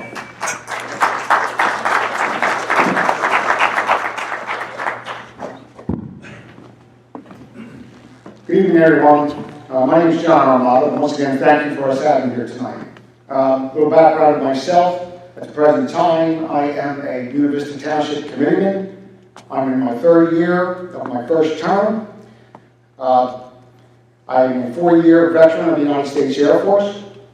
I am a volunteer fireman. I belong to the Richland Volunteer Fire Company as a member for the last 47 years. So I've been giving back almost all my life. I'm a volunteer at Inspira Hospital, been there for 4 years, over 1,000 hours of volunteering. But the thing I'm most proud of is the support group that I run. I run a support group for codependents.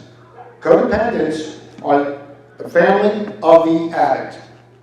They truly suffer as much as the addict. So, being me, and I live this every day. Every day I wait for the phone call, because a member of my family has a disease of addiction. And yes, I said a disease because I truly believe it is a disease. And Vince is right. We talk about taxes, we talk about everything else. What we need is the quality of life. And to get back to quality of life, we need jobs. Atlantic City right now is turned a corner. You can see the light at the end of the tunnel. It's almost like looking at a blank canvas. There are so many opportunities here. You look at Bader Field, that should be up and running.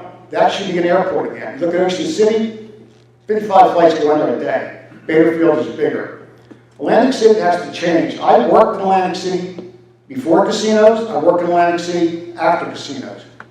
Casinos should have been a part of the tourist industry. It wasn't. It became the whole thing. We stopped doing what we did well, was publicizing our boardwalk, our beaches. Back in the day, we had the clubs, we had the restaurants, and that's all we have to get back to. You look at Cape May. Cape May has a vibrant business in the middle of the winter. Their Christmas, their New Year's, their bed and breakfasts. Cape May goes almost year-round now. Why don't we do that here? In Buena Vista Township, we do share services. We changed our court to Hamilton Township, saved $60,000. So we're doing what I'm telling you that we're going to do. We are looking in the future. When completely LED lighting in our buildings, our street lights, it was very much of an expense, I grant you that. But in 5 years, that'll pay for itself. So we can all talk about what we're going to do. I'm going to tell you what we did. And what we did was, we got our pharmaceutical company in the township to do a $52 million expansion. And I'll do that in Trenton. Thank you.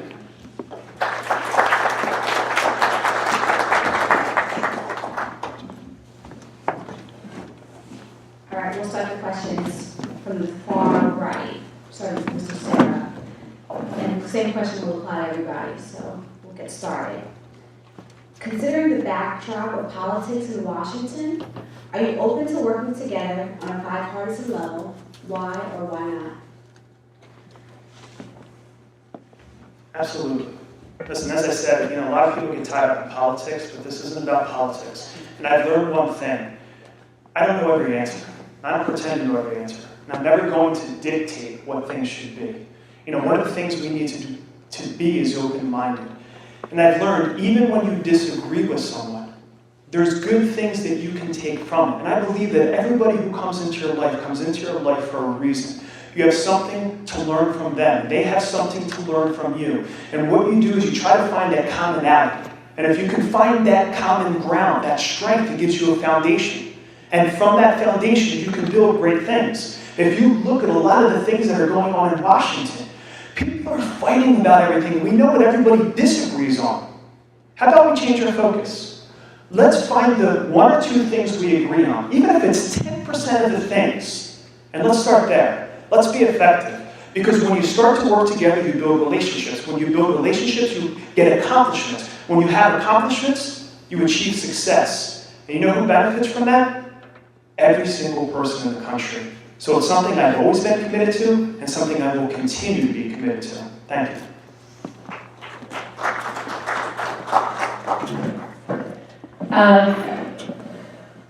People tend to want to make the national landscape be about our local political parties. And I am concerned about local issues here in Atlantic County. I don't agree with everything that our president has done, no. I think he should have addressed what happened in Charlottesville much more harshly than it did. And I applaud Councilman Colleen Chavez, who's here tonight, for organizing that press conference this summer to oppose the hatred and the racism. We do have to reach across the aisle, where it's about representing the people and what's best for the people. And it's not a red or a blue or an R or a D answer all the time. It's what's best for the people.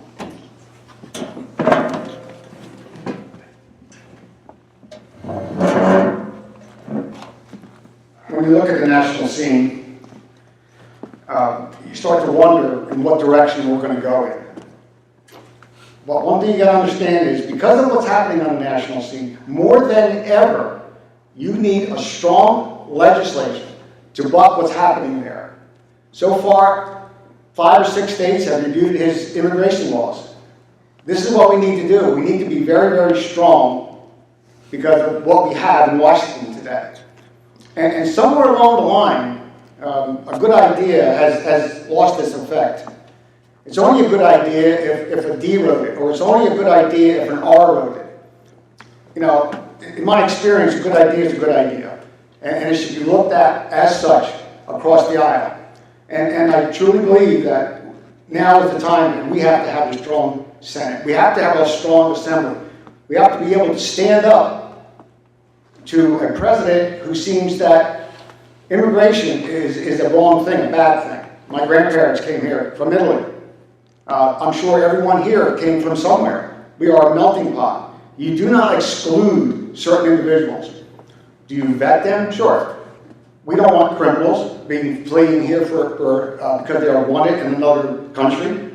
We have to understand that. But we all have to understand that if you brought here at 1 year old and now you're 20, where are you going to go? You don't speak your home language. You have no family in where the country you came from. They have to be here. They have to stay here. And the only way they're going to stay here was with a strong trend. Thank you.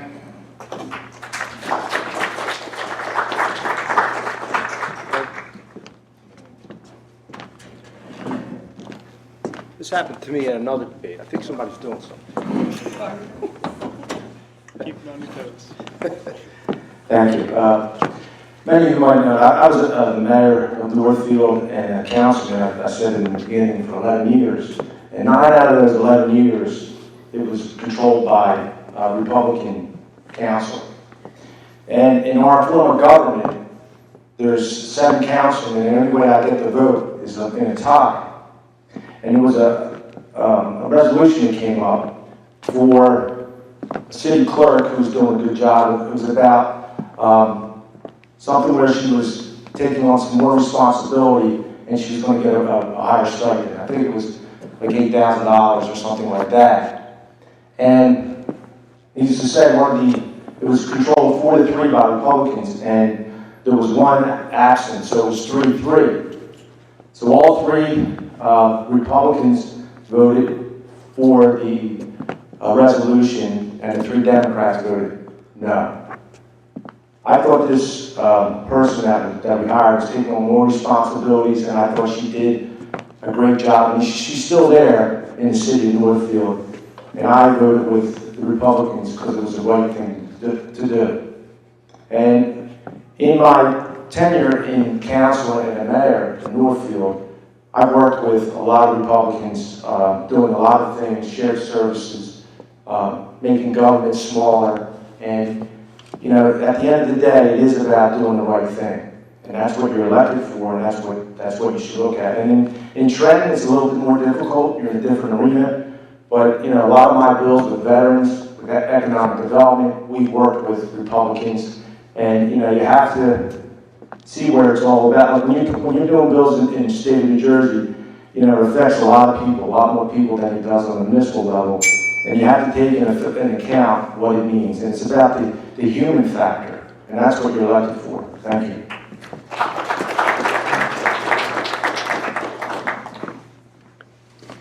So the good thing about being an independent candidate is I'm not beholden to a party. So really what you say matters to you is what matters to me. And people keep telling me, oh, these are national issues that I've been bringing up, that I've been talking about, but I invite you to consider the fact that the states are a microcosm of the nation. The states make up the nation, so to think of the two as separate is a little bit absurd. Also, to say that this is not politics is equally absurd. This is absolutely politics. I know you agree with me that money owns the parties, that money gets the vote. As long as we have these structures in place, life isn't going to get better for the people down here because the structures support the people at the top. The one thing that we do have, we don't have the political power right now. We don't have the money, most of us. We do have manpower. And their biggest fear, the parties, the people who push the agendas of the big money people, and please don't think that this only happens at the national level. Do any kind of digging, follow the money, any money trail. Whether we're talking about who gets to pay less taxes, that freeholder earlier said everybody should pay equal taxes depending on the value of the property. The problem with that is that you can have a $5 million business that generates $5 million a year and pays the same amount of taxes as a home worth $70,000 that generates no money per year. So we need to listen to what we're being told. The states are absolutely a microcosm of the nation. The states make up the nation, and this is absolutely politics that you see going on right here. Politics is what's gotten us into the situation, politics that don't represent us. So while it's nice to say, let's help these people, we need to look at why these people need help in the first place. And I want to talk again later. Thank you.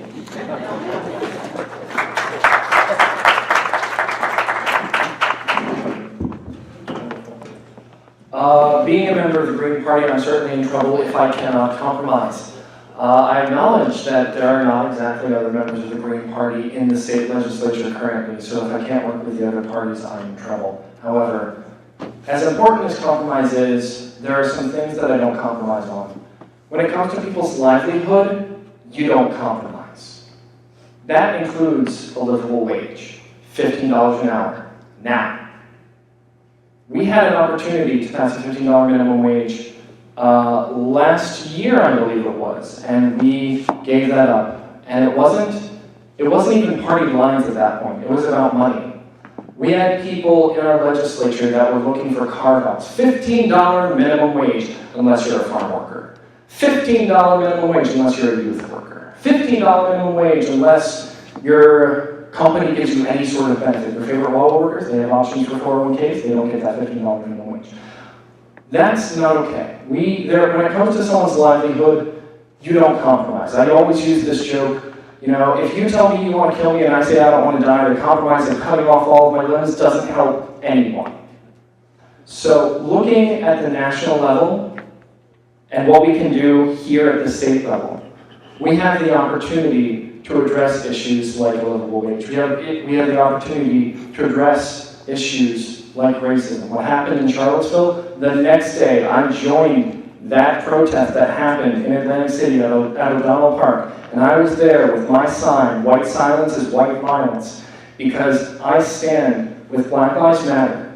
I stand with the oppressed communities. I get out there and I show it. I do the work. I show up, I chant, I step aside when it's not my place to be there. But I will show up for the people who are needing that support. When it comes to compromise, I will do it when it's necessary. I will do it when it's for the people. But I will never compromise on people's livelihood. Thank you.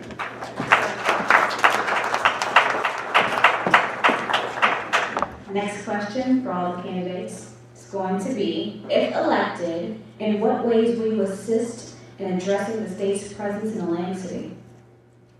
Get the hell out. First and foremost, I think the state needs to get out of Atlantic City. Second, Trenton shouldn't be in here talking to us, telling us what it wants us to do. We need to be in Trenton, telling Trenton what we need from them. I want to see a liaison from Atlantic City, a liaison selected by the people of Atlantic City, not even necessarily by the government of Atlantic City, but selected by the people of Atlantic City to the Lieutenant Governor's office so that the Governor's office can hear the voices of the people of Atlantic City and know what the city needs. If the state is going to be involved, the people need to be okay with it. If the state is going to be involved, it needs to be for the benefit, again, of the people, not the property of Atlantic City. We were talking earlier about green energy. I think absolutely there's a phenomenal opportunity for that offshore wind farm off of Atlantic City. There's also opportunities for tidal energy off of the coast of Atlantic City. These are things that we need to focus on, and we need to make sure that we're focusing on employing people who live in Atlantic City. We need to make sure that there are opportunities for growth and wealth building in Atlantic City by having small business grants from the state, working with the county, working with the local city. There are also opportunities, there are also lots of ideas going on. There are also opportunities for the state to work with the city on the issues of crime and the issues around drug problems in the city. I know that there are a lot of local community organizations like Angels in Motion that work to reach out to people who are afflicted by addiction. And not just wag their finger at them, not just yell at them, but give them the services that they need. Give them a sandwich and tell them there are these opportunities that you have if you need them. That's stuff that needs to be given funding by the state. My time's running out. Thank you so much.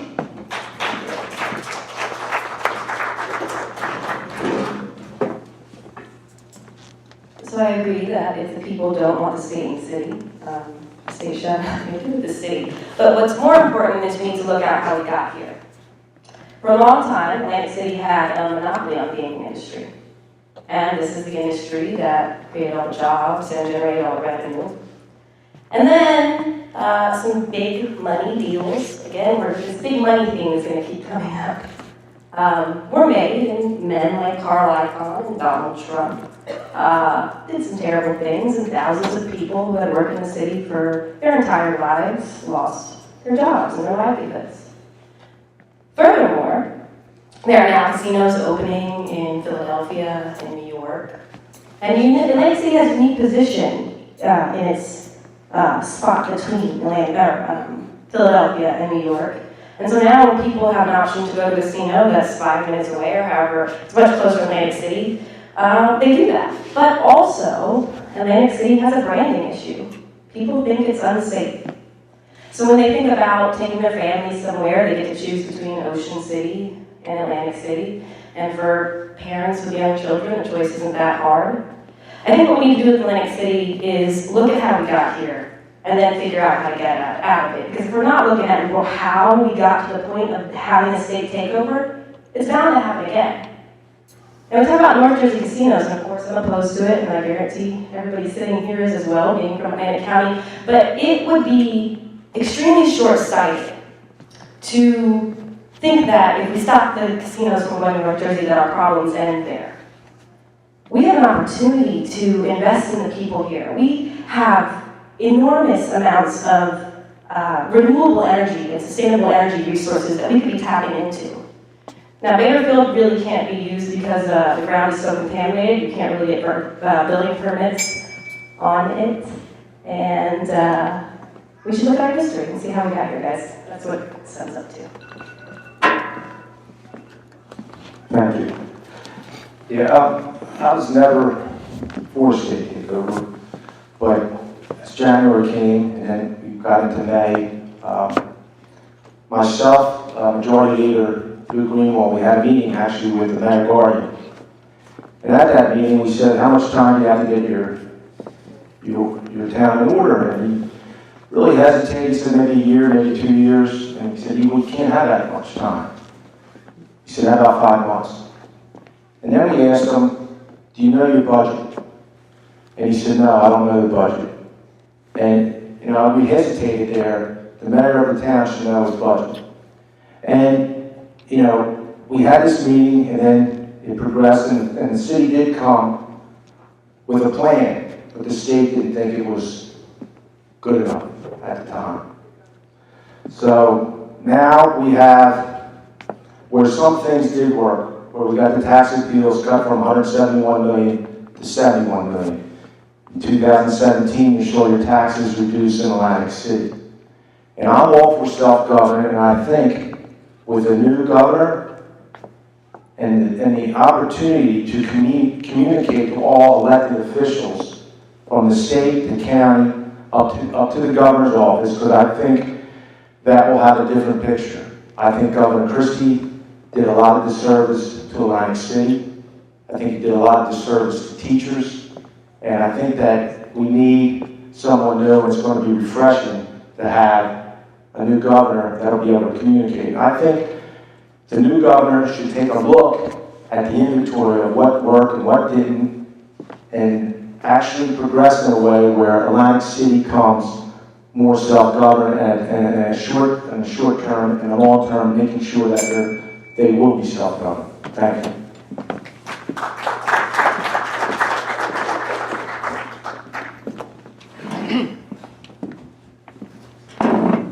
To talk about the takeover now is talking about what happened.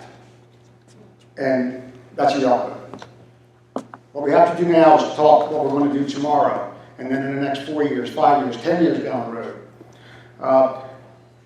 If you had to look at Atlantic City, and if you had to look at it like a business, it needed help. Did it need a takeover? I can't tell you if it did or it didn't. I can tell you it happened. But now, as I said before, it has turned a corner. So now there has to be a timetable for Atlantic City to get back to governing in Atlantic City. We have to let the mayor, council run Atlantic City. There has to be some type of a turnover, and it could be 4 months, 3 months, 2 hours, whatever it is, there has to be a turnover. But again, obviously, it did some good. Your taxes now are lower, and everybody here is going to say the same thing. Hard Rock would have never came here if they didn't think Atlantic City had turned the corner. Businesses would not come here. Stockton would have not come here. So, for better or for worse, the takeover happened. And now we just have to have a way to turn the city back over to itself and let the city itself run itself. But we can't get back into that same history that leads us up to where we are today. We have to have people looking forward, not today, but years from now. And if that doesn't happen, unfortunately, Atlantic City will be back where it was. We cannot go back to the fact that we put all our eggs in one basket. We have to go back to when we didn't have, when we do have, now we have both. Thank you.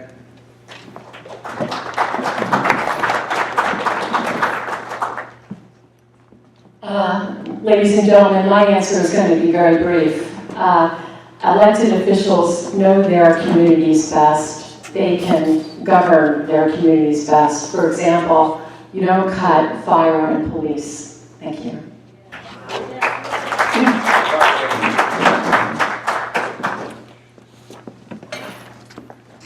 I find it very interesting that Mr. Armada doesn't want you to look back. Because the irony is, what I hold in my hand right here is a letter from Mr. Mazzio asking the state to come in and take over Atlantic City. It's a public document, you can look at it. So in one instance, they tell you, I'm not in favor of the takeover, I'm not for the takeover. But in the next instance, they're asking for them to come in and take over your town. When we pitched this idea to takeover, people are telling you it's about affordability. It's not about affordability. I tell you this, beware the wolf in sheep's clothing. Yeah. When you look at what's going on in Atlantic City, you got North Jersey Gaming, and thank God for Chris Brown. Chris Brown stood up. I'd give him a round of applause, absolutely. Listen, when people weren't willing to fight, when people were saying it was inevitable and North Jersey Gaming was going to happen, he stood up and fought against it. He protected our jobs, right? And I look at, too, North Jersey Gaming, it's not a done issue. People want to bring that back. So if you weaken Atlantic City, and you look at the takeover, what it's focused on, Atlantic City needs safety. Takeover comes in, they focus on police, they focus on fire. The two departments that make your town safe. You take those away, you take away the reputation or any opportunity for safety, people are going to come here. And the next time, and it's coming, that North Jersey Gaming comes up on the ballot, they're going to take it from us. And this isn't something new. People think this is new. I actually spent 3 years up in Trenton, almost 3 years up in Trenton with State Senator Bill Gormley. And even back then, in the early 2000s, people up north were trying to take Atlantic City away from us. They saw the success that we had, and they wanted to take it. Except he had the courage, the strength, the vision, and the willpower to stop it. He was a true champion, like Chris Brown, and I'm proud to stand with Chris Brown and stand up for the people of Atlantic City. Thank you.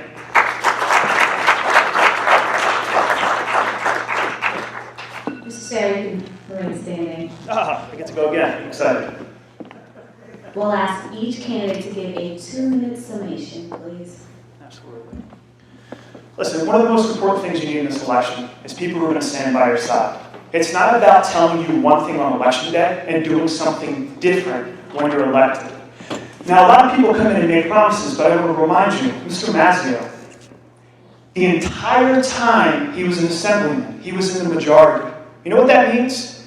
You can craft the legislation you want, any way you want, to benefit the people you need. And I know this for a fact. When I was a councilman, I'm a councilman of Brigantine, we're in the majority. So when people brought issues to us, and they wanted us to take care of things, guess what? In the majority, you have a responsibility to govern. You need to be effective. You need to keep your promises. You need to make sure that you're looking out for the people. You don't have the luxury of sitting back and saying, hey, it's politics, those guys won't do it. That responsibility falls on you. And anybody I've ever coached knows this. I say it's easy to sit back and point your finger at a problem. And once you identify the problem, the next thing you gotta do is take that same finger, point it back at yourself. How do you work to make the community better? How do you work to solve the problem? How do you build a coalition of people to make a difference? And we all need to be committed at making an impact in people's lives to improve things, to move the county forward. And people look at our public employees and they keep going after them. Well, I hate to tell you, we need our public employees. And our public employees are willing to work with us. In my town, police and fire saved us $20 million alone. They are willing to work. They were looking for something sustainable. But if you open your mind and are willing to work, people will come together to move forward. But going after them is not just the issue. We need to take that as a start, to use that as capital, and we, as legislators, need to do something real for the state to bring back real jobs, to bring people back into the county, to start to bring money back here. Because if we can do that, we can make everybody's lives better, and we can pay for the services we need. Thank you.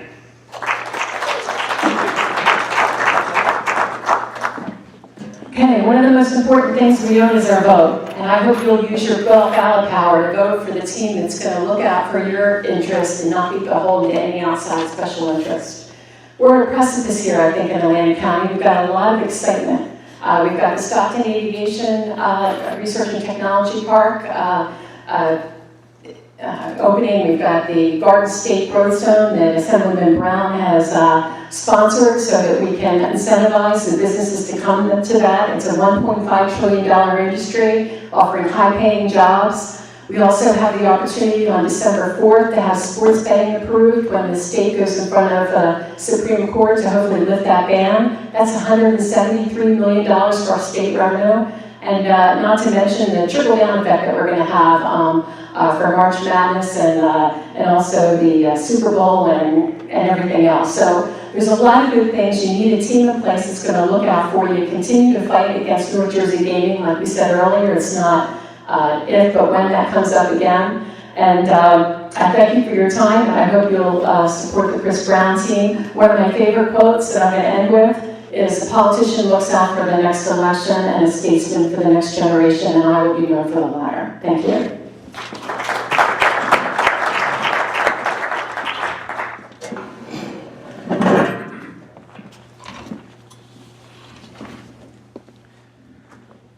One thing really upsets me, and it's people who do not know me make assumptions about me. Third year of a 3-year term. I don't owe anybody anything, and nobody owes me anything. I've got where I am today because of me and my family. When we had a crisis in Buena Vista Township, one man came to help us. One, Assemblyman Mazzio. When I had a problem with the way Narcan was administered, one man came and helped me. Assemblyman Mazzio. Those are real facts. Those are real people's lives who he affected. I'm going to go on a limb here and I'm going to say that he actually saved lives. Because now EMS is now carrying 4 milligrams of Narcan instead of 2, which they had to put together to get it administered. So, I'm going to tell you again, and probably when I speak I'll tell you again. My boss is my wife, okay? If I have a boss, that's my wife. I don't owe anybody anything. Nobody owes me anything. I will work not only for Atlantic City, but for Atlantic County and the state of New Jersey. Thank you.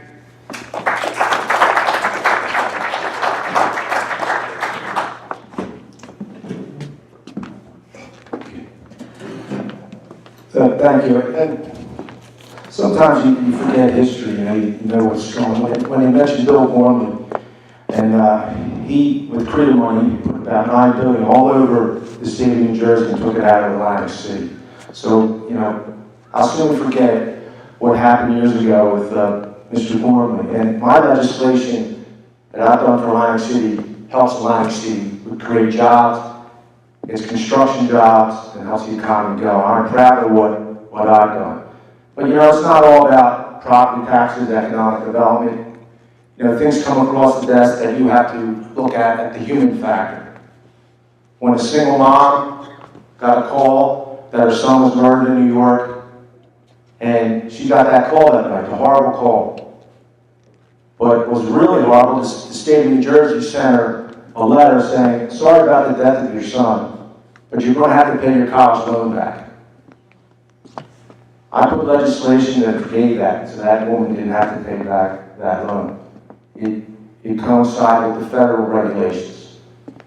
So, being a legislator and being in the majority party, you have to make the tough decision. And I never make a decision without thinking about my constituents who put me in the office. I'm a businessman in Northfield. For 35 years, I was born in the produce business. My father taught me to give back to the community and work hard. And that's what I've done. And that's what I take to the assembly every day. And that's what I take being a public official. I take it very serious. So on November 7th, I certainly would appreciate your support and elect me for a 3rd term as your state assemblyman. Thank you.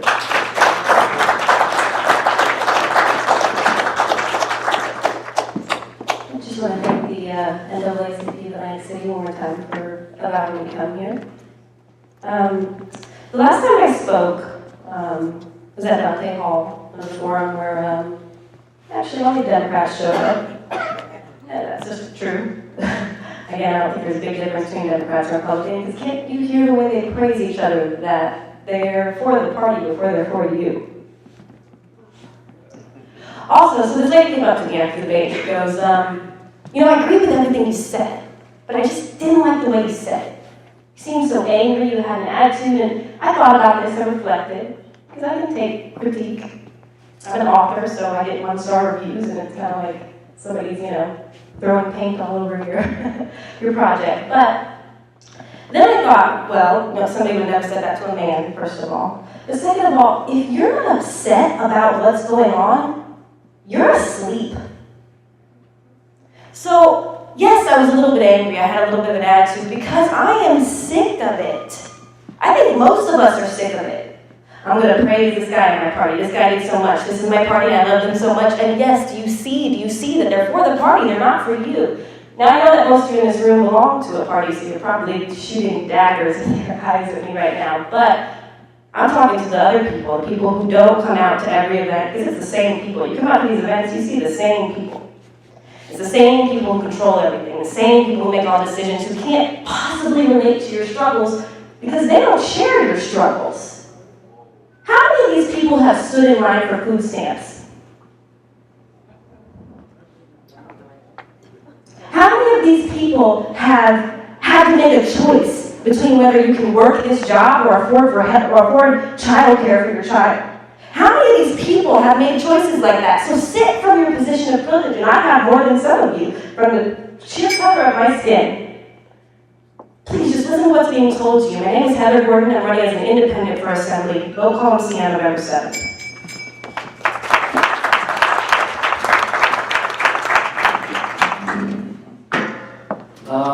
I would also like to thank the NAACP of Atlantic City for hosting this debate. To Heather's point, I would have been at the last one. I never received an invitation. Supposedly it was sent out, must have gotten lost in the mail. I found out about this one yesterday, immediately moved my schedule around to make sure that I could be here because I don't want to miss these things. I am passionately for the people. And when I say that I'm passionately for the people, I do mean all people. And I mean that I listen to the people.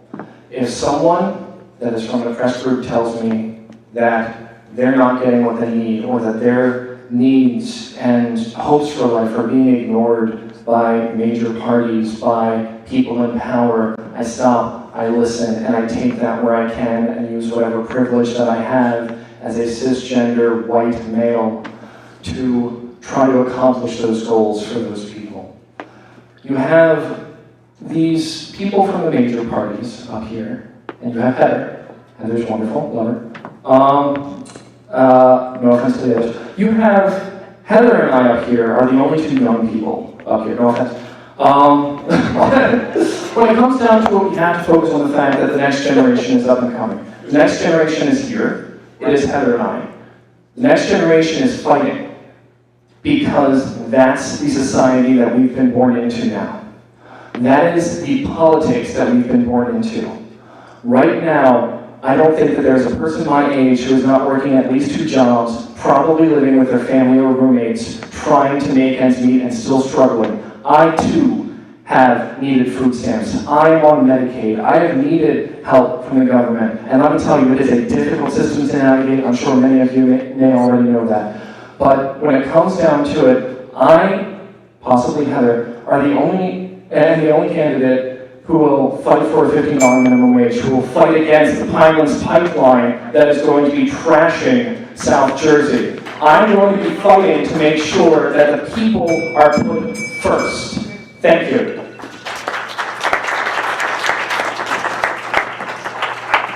We'd like to thank all the candidates who came out tonight. Thank you for all of your responsive answers.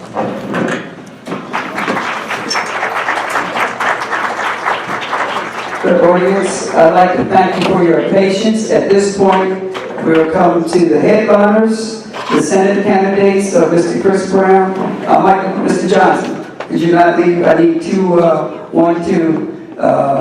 Terrells. We'll have the Senate candidates of Mr. Chris Brown and Mr. Colin Bell. I appreciate your patience. I have to let both candidates know we're both on TV and radio. Thank you.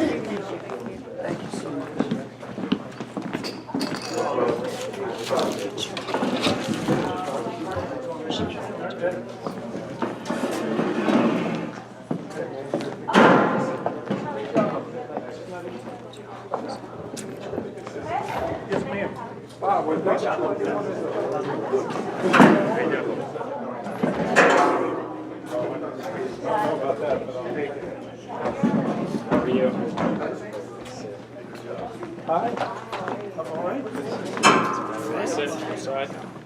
Yes, it's your choice. Is this yours? How's it going? Is this yours?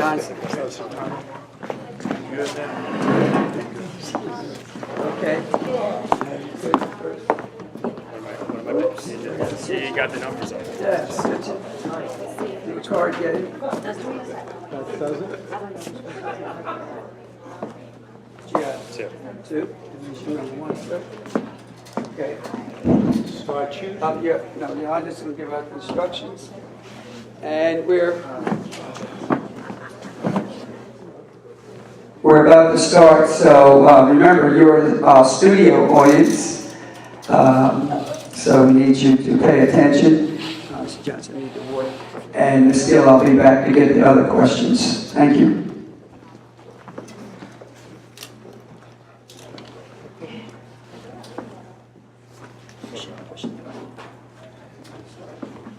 Good evening, everyone. We'll start with Mr. Brown, and we'll start with a 3-minute introduction and opening.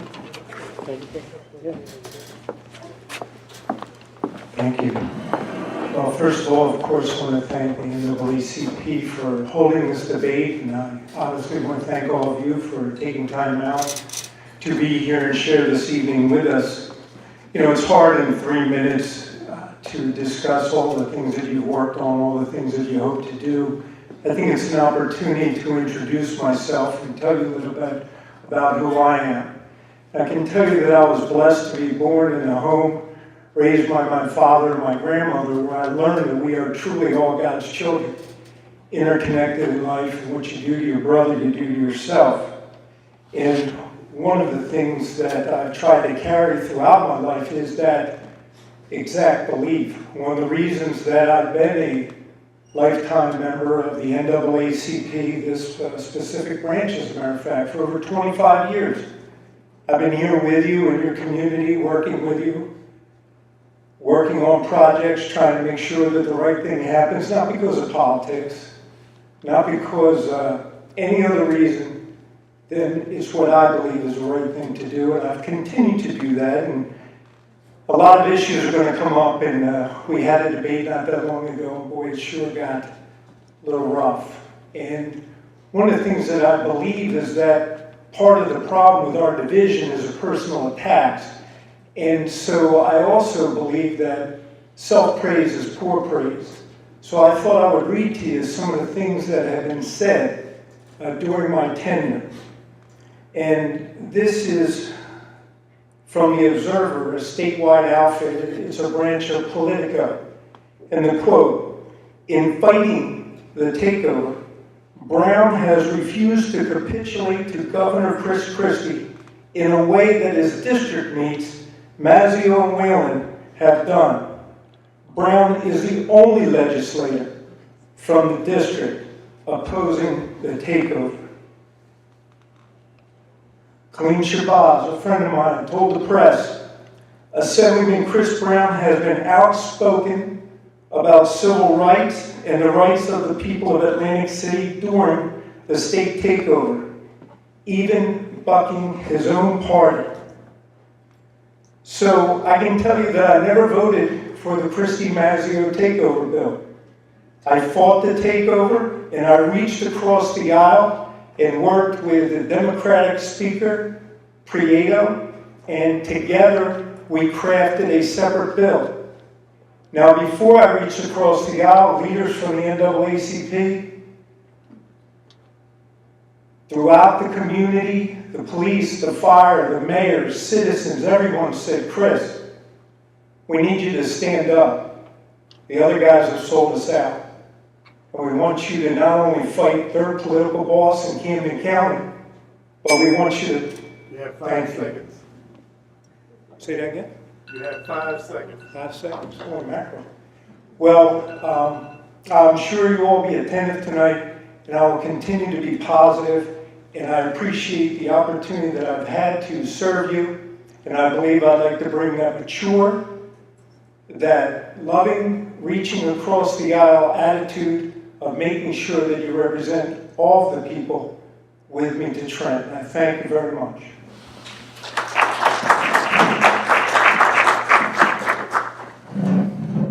Good evening. Good evening, everybody. Thank you to the NAACP for organizing this event. It's always great to be here in Atlantic City.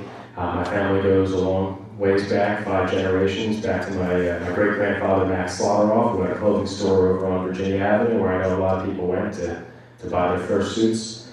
And I care about this city. My family, my wife and I chose to come back to Atlantic County to raise our family after I was born and raised here. Because we love this community, and we want this to be a place that everyone can afford to grow up, to raise their family, to live the same type of great life that I was blessed to lead in this community. Because I believe to who much was given, much is owed, and I've been blessed in my life, and that's why I got into politics, to try to give back to this community, to help everybody reach those same achievements, to have the same blessings that my family and I have received. And this campaign, there's a lot of issues and there's a lot of charges thrown around. The most important thing is that you have an elected official that you can believe. That when he tells you he's going to do something, that's what he does. You don't see me up here with any notes, with a notebook of pre-written answers to give out to people, because I answer questions from the heart. I tell you what I believe, and it's easy to keep track of what you're saying when you just tell the truth. And the truth of the matter is, we talked about negative attacks. I don't have one negative ad in this campaign. There's been plenty of dirt thrown around, and it's all come from the other side. Super PAC ads attacking me, negative ads attacking me. I don't do that sort of thing. There's not a negative TV ad that has my name on it on the air in this election, because that's not how I run. And if we want to talk about the truth and about the record, Senator Whalen, Assemblyman Mazzeo, they voted for the takeover. It's true. So did Assemblyman Brown. That's just a fact. And he can tell you that he didn't do it, but the fact of the matter is, he did. In fact, we have a website of every vote is cast, brownfactcheck.com. The records don't lie. I don't lie. I tell you where I stand on things, and that's where I stand. But it's not just about who's telling the truth. There's a lot of issues going on in this country right now, and we know that. And we need to turn the economy around here. We have to make sure that we have an education system that will educate our children. But none of those things will matter. None of those things will matter if we have a government in Washington that is rolling back that clock on women's rights and civil rights and voting rights and all the things that people in the NAACP, that people in this country fought and marched and bled and died for.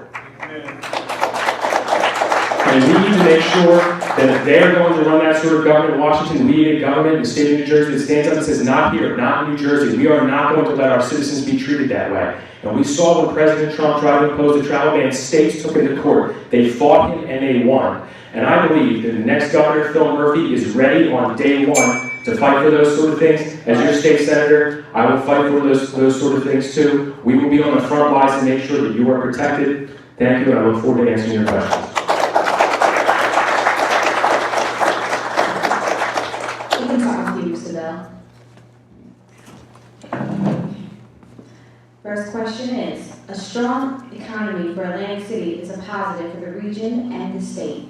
In what ways can we spread the economic development across Atlantic City? Well, I think we've had a good start with, thanks to the legislation that Senator Mazzeo and my predecessor, the late Senator Whalen, sponsored, in terms of the tax incentives that brought Stockton and South Jersey gas in here. But it's not just about the tax credits for the big businesses. We have to make sure that those jobs, when they're created, go to people that live and work locally. But we have to also make sure that we offer those same incentives to local businesses here in Atlantic City. That we offer them incentives to take people who are unemployed and put them back to work. It's not just enough to take care of the big businesses. We have to take care of the small businesses. We have to take care of the people that live and work here. We support those programs. Governor Christie, my opponent, are against them. They voted against them, the governor vetoed them. We support them. And we also have to make sure that we have the right education system here. Too many children don't have the opportunities and leave New Jersey. We have the biggest brain drain in the entire country. More people leave and never come back. We have to make sure that we have institutions of higher learning here that are prepared to meet the challenge of the next generation. And if that's in aviation, as we heard some individuals talking about earlier on the stage, and we are working day and night to get a program passed to bring an aviation industry here to the area. I've talked to the Chamber of Commerce, I've talked to the leaders of the largest businesses in this district and asked them what the most important legislative priority is for them, what they need to create jobs, and they've said we need that economic incentive zone, we have to bring the aviation industry here, we have to diversify our economy to make sure that people have the opportunity for good paying jobs going forward. And we have to also make sure that as children are growing up, they have somewhere safe to go here in our city. I was involved on the board of the Boys and Girls Club for 6 years because we know that that time between 2 and 5 is the most dangerous time for a child. We have to make sure that we're investing in our communities to make sure that those children have the resources they need to thrive and grow and learn and go on to get a good paying job that provides benefits so they can live their own American dream. Thank you.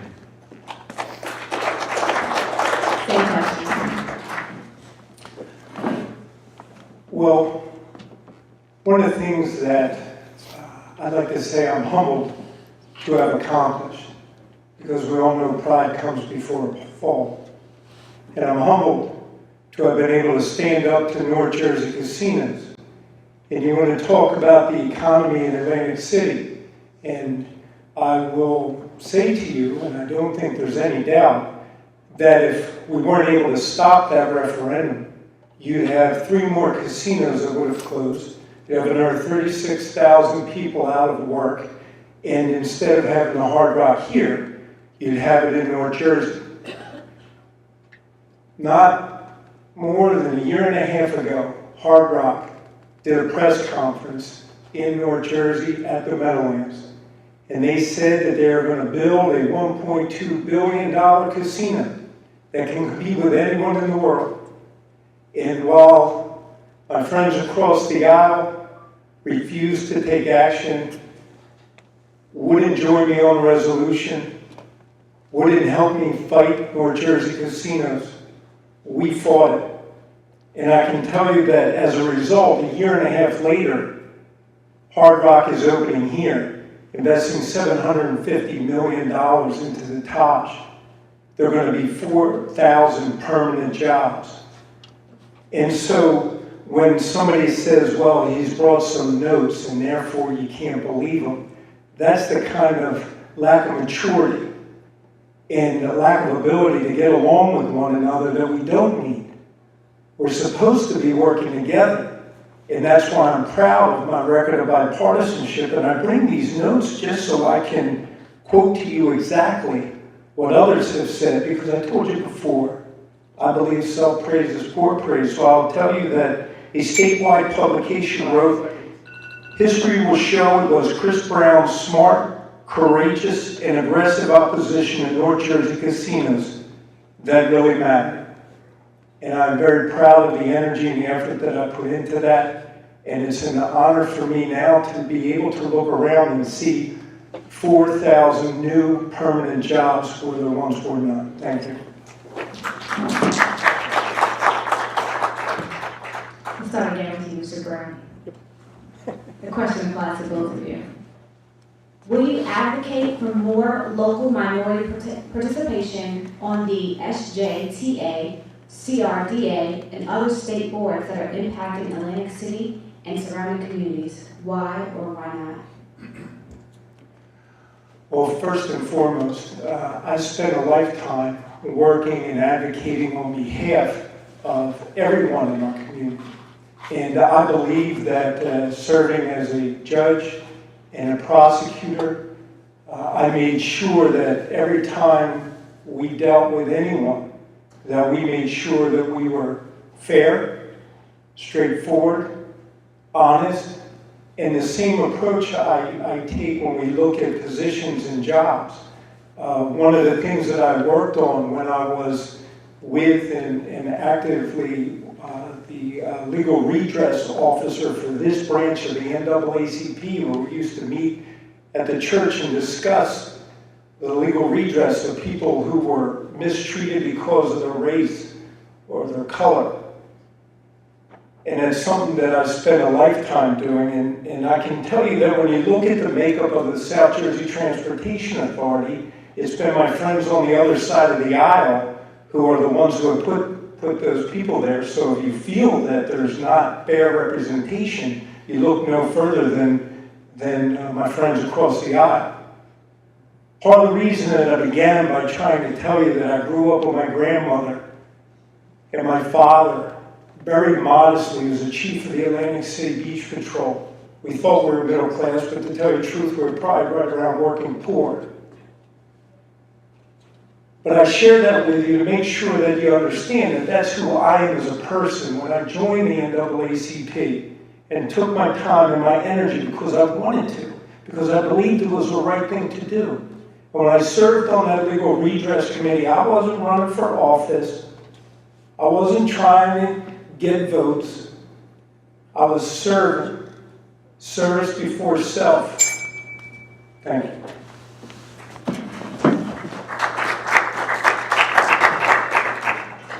Well, we absolutely need more diversity on these boards, and just a quick correction. I know Assemblyman Brown actually knows this, but it's the governor that appoints people to the SJTA, not members of the legislature. So for the last 8 years, the person appointing people to the SJTA would be the Republican governor, Governor Christie. And I think we'll see a new take on that when we have a different governor, when we have Phil Murphy as the governor of the state of New Jersey. And I'll tell you this, you talk about the SJTA in particular, and what Governor Christie has done to it. And now we have the Port Authority of New York and New Jersey running our airport from North Jersey. And then people wonder why we can't keep an airline at the airport, why we have so many problems there, because we've given his friends from North Jersey the ability to use and run our airport for their profit. That's not right. So we absolutely need to make sure that we have local representation here on our local boards. And that's not just SJTA. It's CRDA, which is grossly underrepresented with members of this community. That's why so much money went all over the state for all those years. Now it's time for some of that money to come home, because Atlantic City funded the rest of the state year after year after year. And now that we need help, it's time for it to come back.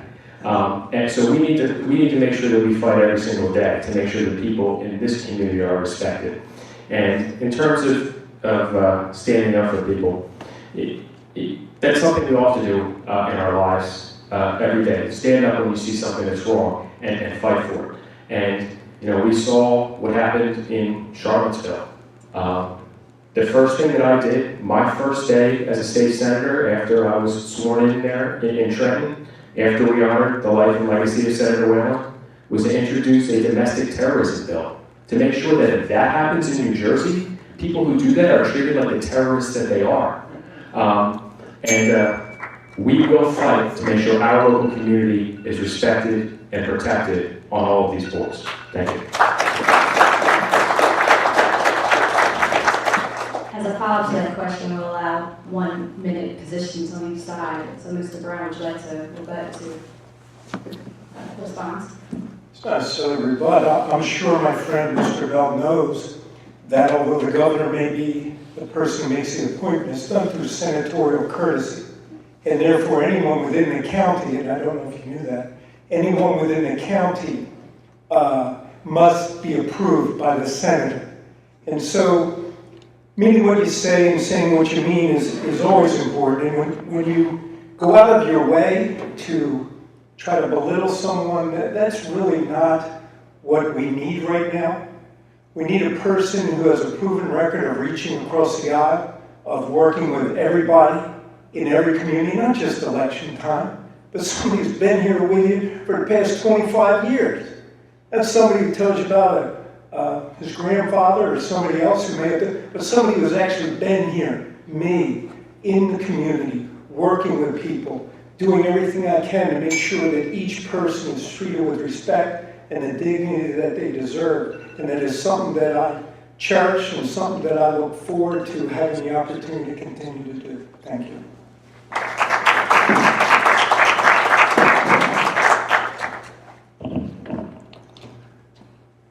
I was going to say that every complaint about an attack is followed by an attack, but it's the political season, and that's what we have to deal with. The fact of the matter is, we both, I'm sure, love this community. We both spend our lives here, and we both would like to work hard to protect it. But the fact of the matter is that there's been a Republican governor for 8 years. That's who made these appointments.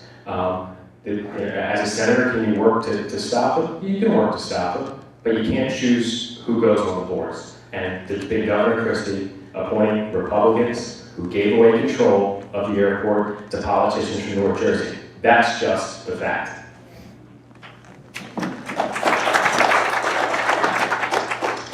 Next question for both candidates as well. What can we do to improve access to women's health care services in Atlantic County, especially women in low-income communities? We'll start with you, Mr. Bell. Women's health care is a huge issue, and it's something that we all need to be focused on. Under the Republican governor, under Governor Christie, he slashed women's health care year after year after year from the budget, and now we're at a point where the only Planned Parenthood clinic in Atlantic City closed down. My mother's a nurse. She's a nurse here at the city in Atlantic City. She works in the psychiatric unit for about the past 15 years. For 10 years before that, she ran the Atlantic Care Women's Clinic. She was the head nurse at the clinic in Mays Landing. They provided services to women who couldn't otherwise afford them. So I know firsthand how important those services are. And unfortunately, we've seen in this country, out of Washington and out of the governor and his allies in the legislature, supported by Assemblyman Brown, who's voted with him 90% of the time, to slash funding for women's health care year after year after year after year. Now, in the last year or two, he's flipped his vote, voted the other way. But if you look at the history of voting on women's health care issues, it's been vote after vote, standing arm in arm with Governor Christie to cut women's funding for women's health care, and we're not going to stand for it. Thank you.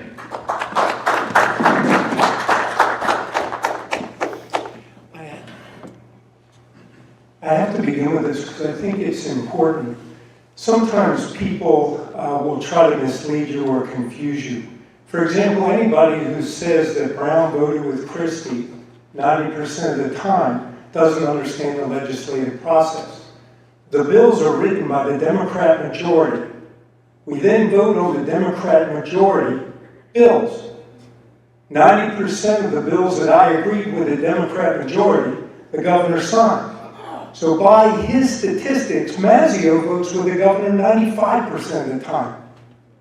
95% of the time, I could stand up here and tell you that Vince Mazzeo votes with Governor Christie. But I would be misleading you.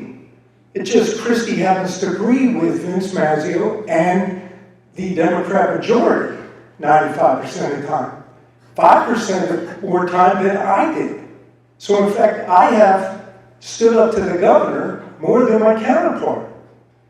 But when we talk about women's health, and it's a very important issue, and for somebody to try to disparage my long record of standing up for health care and standing up for women, I get it, it's the political season, it's unfortunate. But I was recently privileged to receive thanks from the Atlantic County Women's Center for supporting the Displaced Homemaker Program, which of course helps women return to the workplace. The Southern Jersey Medical Clinic also recently awarded me, thanking me for my stance on behalf of women, thanking me for standing up to Governor Christie, thanking me for being an independent voice for everyone here in Atlantic County. Thank you.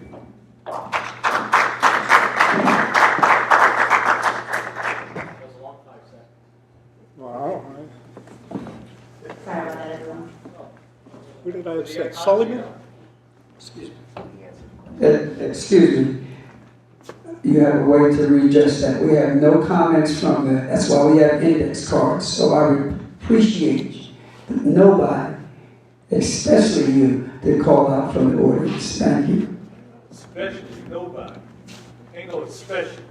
Excuse me, could you continue on, please? Yes, these are individual questions for each candidate from the audience. We'll start with Mr. Bell. Okay. County taxes have gone up. Given your voting history as an elected official, can you explain? Well, I'm sure this is I never voted for a tax increase as a county freeholder. I can tell you that. There's been attacks amongst the other ways claiming that I have. The fact of the matter is, and there was an article in the press of Atlantic City about just a few days ago I never voted for an increase as a county freeholder. Now, since 2008, your county taxes have increased by 1/3, while property values in Atlantic County have decreased by 1/3.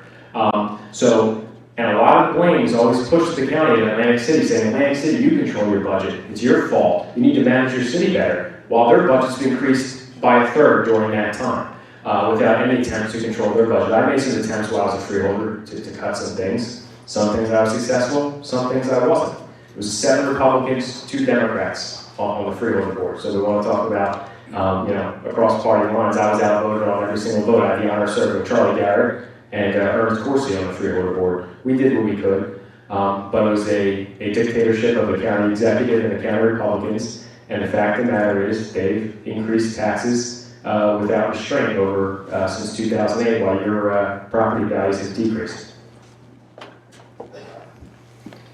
Mr. Brown, one over the phone.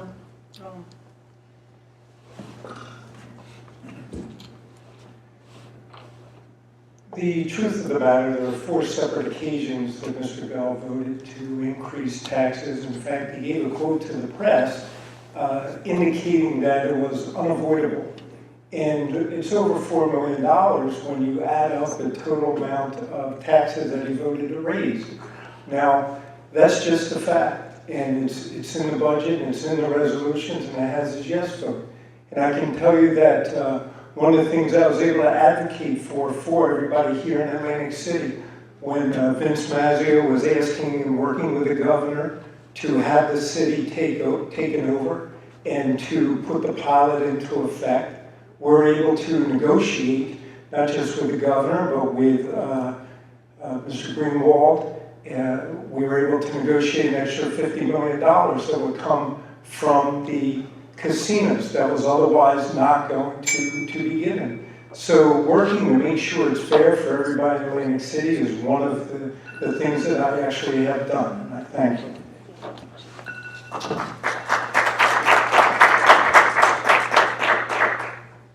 Okay, we have one final question. This question is for Mr. Brown, and then we'll allow for your vote. In your ad, you say you stopped North Jersey casinos. What did you do to stop them? Well, that's a great question. Thank you for asking it. What it started with was, first and foremost, putting together coalitions. And one of the coalitions, and I had the opportunity, I put together a resolution. And all you needed was 41 votes. And with this resolution, I was able to get 26 out of 32 Republicans to sign it. I went to my counterpart, Mr. Mazzeo, and I said, will you help me do this? Will you only need 17 out of 48. Will you get 17 out of 48? I got 24 out of 30. Not only did he not get one vote, he didn't call anybody, and he whited his name off the resolution.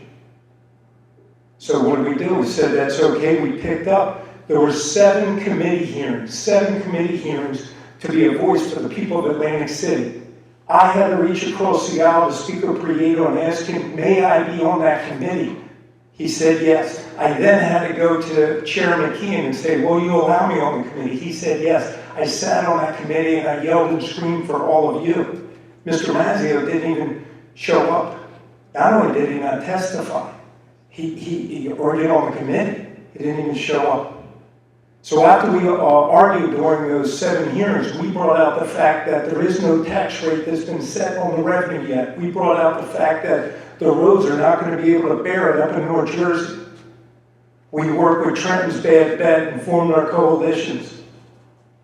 And I will tell you this, one of the things that was written, the Star Ledger, which is the paper of record for the state of New Jersey, when the Star Ledger told people, vote no on North Jersey casinos, the legislator that they referenced was me, Chris Brown. And they then sent everybody to our floor speech, which we had on our YouTube page. 77,000 people listened to our speech, and I'm proud of that accomplishment. Thank you.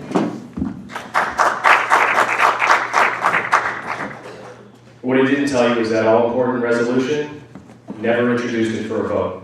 Kept it as a prop to walk around and wave in front of people. The fact of the matter is, Everybody down here worked together to fight North Jersey casinos. Everybody. That's why it lost 80 to 20 at the polls, because we realized how devastating it would be to our industry down here. I can tell you what I've done in the last 2.5 weeks that I've been in the legislature. First day, introduced a bill to limit Keno drawings. Why is that important? Because once this went down 80-20 at the polls, these guys in North Jersey started trying to backdoor it through the Lottery Commission, through video lottery terminals at racetracks, and they're trying to let the lottery change the rules so they can start drawing Keno every 5 minutes like they do in the casinos here. So my very first day, right after taking the oath of office, I signed a bill, introduced a bill to limit Keno drawings to twice a day to make sure we're not backdooring North Jersey casinos. And it's great to walk around and tell people that you were loud and you yelled and screamed and you caused a scene. And we needed that. We needed to fight loudly against North Jersey casinos. But what did Mr. Brown do last year? In a committee vote to allow casinos in North Jersey, that's gaming at racetracks, he voted yes. Then he realized that was going to be a problem politically. So we went back and he had the official records of the legislature changed so that it would vote no. So it looked no if you look it up. But that meeting was recorded, and you can't change the recording of the meeting. That will show that he voted yes on casinos in North Jersey. Just like he told the Passaic News Herald at the North Jersey paper that he was open to having casinos in North Jersey. So it doesn't matter what you say down here. It matters what you go to Trenton and do. It matters what you go to other parts of the state and do. So we all should work against North Jersey casinos. I can tell you I would never vote for a casino at a racetrack. I will fight every day to make sure that we don't have Keno drawings in North Jersey, and I will not allow a single expansion beyond Atlantic City. Thank you. Thank you, Mr. Bell. Lastly, we will start with Mr. Bell, since you're holding the mic. 2-minute summations for each candidate. Well, thank you again to the NAACP for having us here. And I don't care what Mr. Brown says, I am proud that my grandfather had a business here in Atlantic City. And I like being here because Atlantic City gave my family an opportunity. My great-grandparents and their parents came from Russia fleeing the pogroms, did not speak the language, didn't have a penny to their names. They landed here in Atlantic City and found a home, found a community that accepted them, and had the opportunity to have a new life in a new world. And that is the same opportunity that I work to fight for every day to try to help the people of Atlantic County. If I got into politics when I opened the newspaper one day and I saw that Atlantic County was 21st out of 21 counties in the Kids Count survey, dead last, children have access to health care, children living in poverty, the number of abused and neglected children. I was living here in Atlantic City at the time in the 6th Ward. I got to know Senator Whalen, and I went to him and said, what can I do to help? He said, why don't you run for office? And that's how I ended up running for Freeholder and getting involved in politics, and I've been going ever since. And my mission, my message, what I try to do every day hasn't changed. It's how can I give the children and the people here in Atlantic County the same opportunity that my family had when they came here. And to do that, we have to have a vision for a new economy, an economy that works for everybody. We're not just on the gaming industry. Do we bring good paying jobs? Do we have tax incentives to bring those jobs here? Do we have the education in place to make sure that we're educated to do the jobs in the future? We can work with our Institute of Technology, with Stockton, with our community college to make sure that we're providing the education our children need to do those jobs. We have to make sure that they grow up in a safe environment. My office is here in Atlantic City. I'm here every day.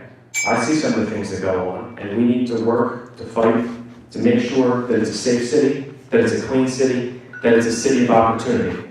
That's the type of senator that I will be. I thank you for your support, and I please ask for your vote. Thank you. Well, we're told that politics is about contrast, and we hear when people talk, that's their own voice. And I told you before, I believe that self-praise is poor praise. And to point out a difference between the two of us, I would like to read to you a letter to the editor from Dan Ingram from Egg Harbor City. Now, he said, when we're talking about temperament and maturity, and you heard people saying that they wouldn't do anything negative and that they don't appreciate it. But here's what was said. Colin Bell tweeting personal insults at Chris Brown proves he lacks the self-control and maturity to hold office. Like a third grader on a playground, Bell uses his Twitter account for name-calling and making petty, snarky comments, which are borderline cyberbullying. He may aspire to be like Jim Whalen, but when Bell tweets like Trump, he shows he does not have the ability and temperament of his predecessor. I'm a registered Democrat, and we can do better. That's why Chris Brown's got my vote. Let me read you the words of my friend Colleen Shabazz. Chris Brown is that rare figure who says the same thing in private that he says in public.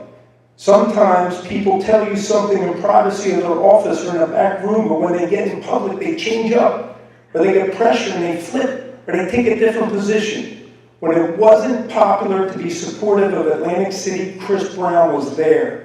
When it wasn't popular to say Atlantic City needed to retain its sovereignty and he be against his own governor who was in his party, Chris Brown was there. He has been consistent throughout this whole endeavor. Chris Brown is a man of his word, a man of integrity, a man who says what he means and means what he says. He's a man we can count on. But let me tell you something else. I'd like to tell you what Democrat Senator Ronald Rice, he's the head of the Black Caucus. He said, I came from the segregated South, so I understand. Our history of struggle was not one because of black folks alone. It was because of black and white folks with the goodwill of people like Chris Brown, who stand up for those things that are right for the people. And I appreciate you, Chris, for what you have been doing in the Assembly. We have to work together. Your fortitude to stand up is what we need.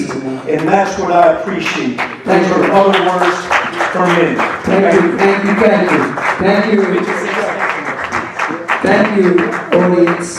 And before we end, I want to let you know next week, same time, on time next week, okay, we will have the mayor and the council at large candidates for Atlantic City. I thank you for your patience, your time, and TV, tune in next week. All right, thank you so much.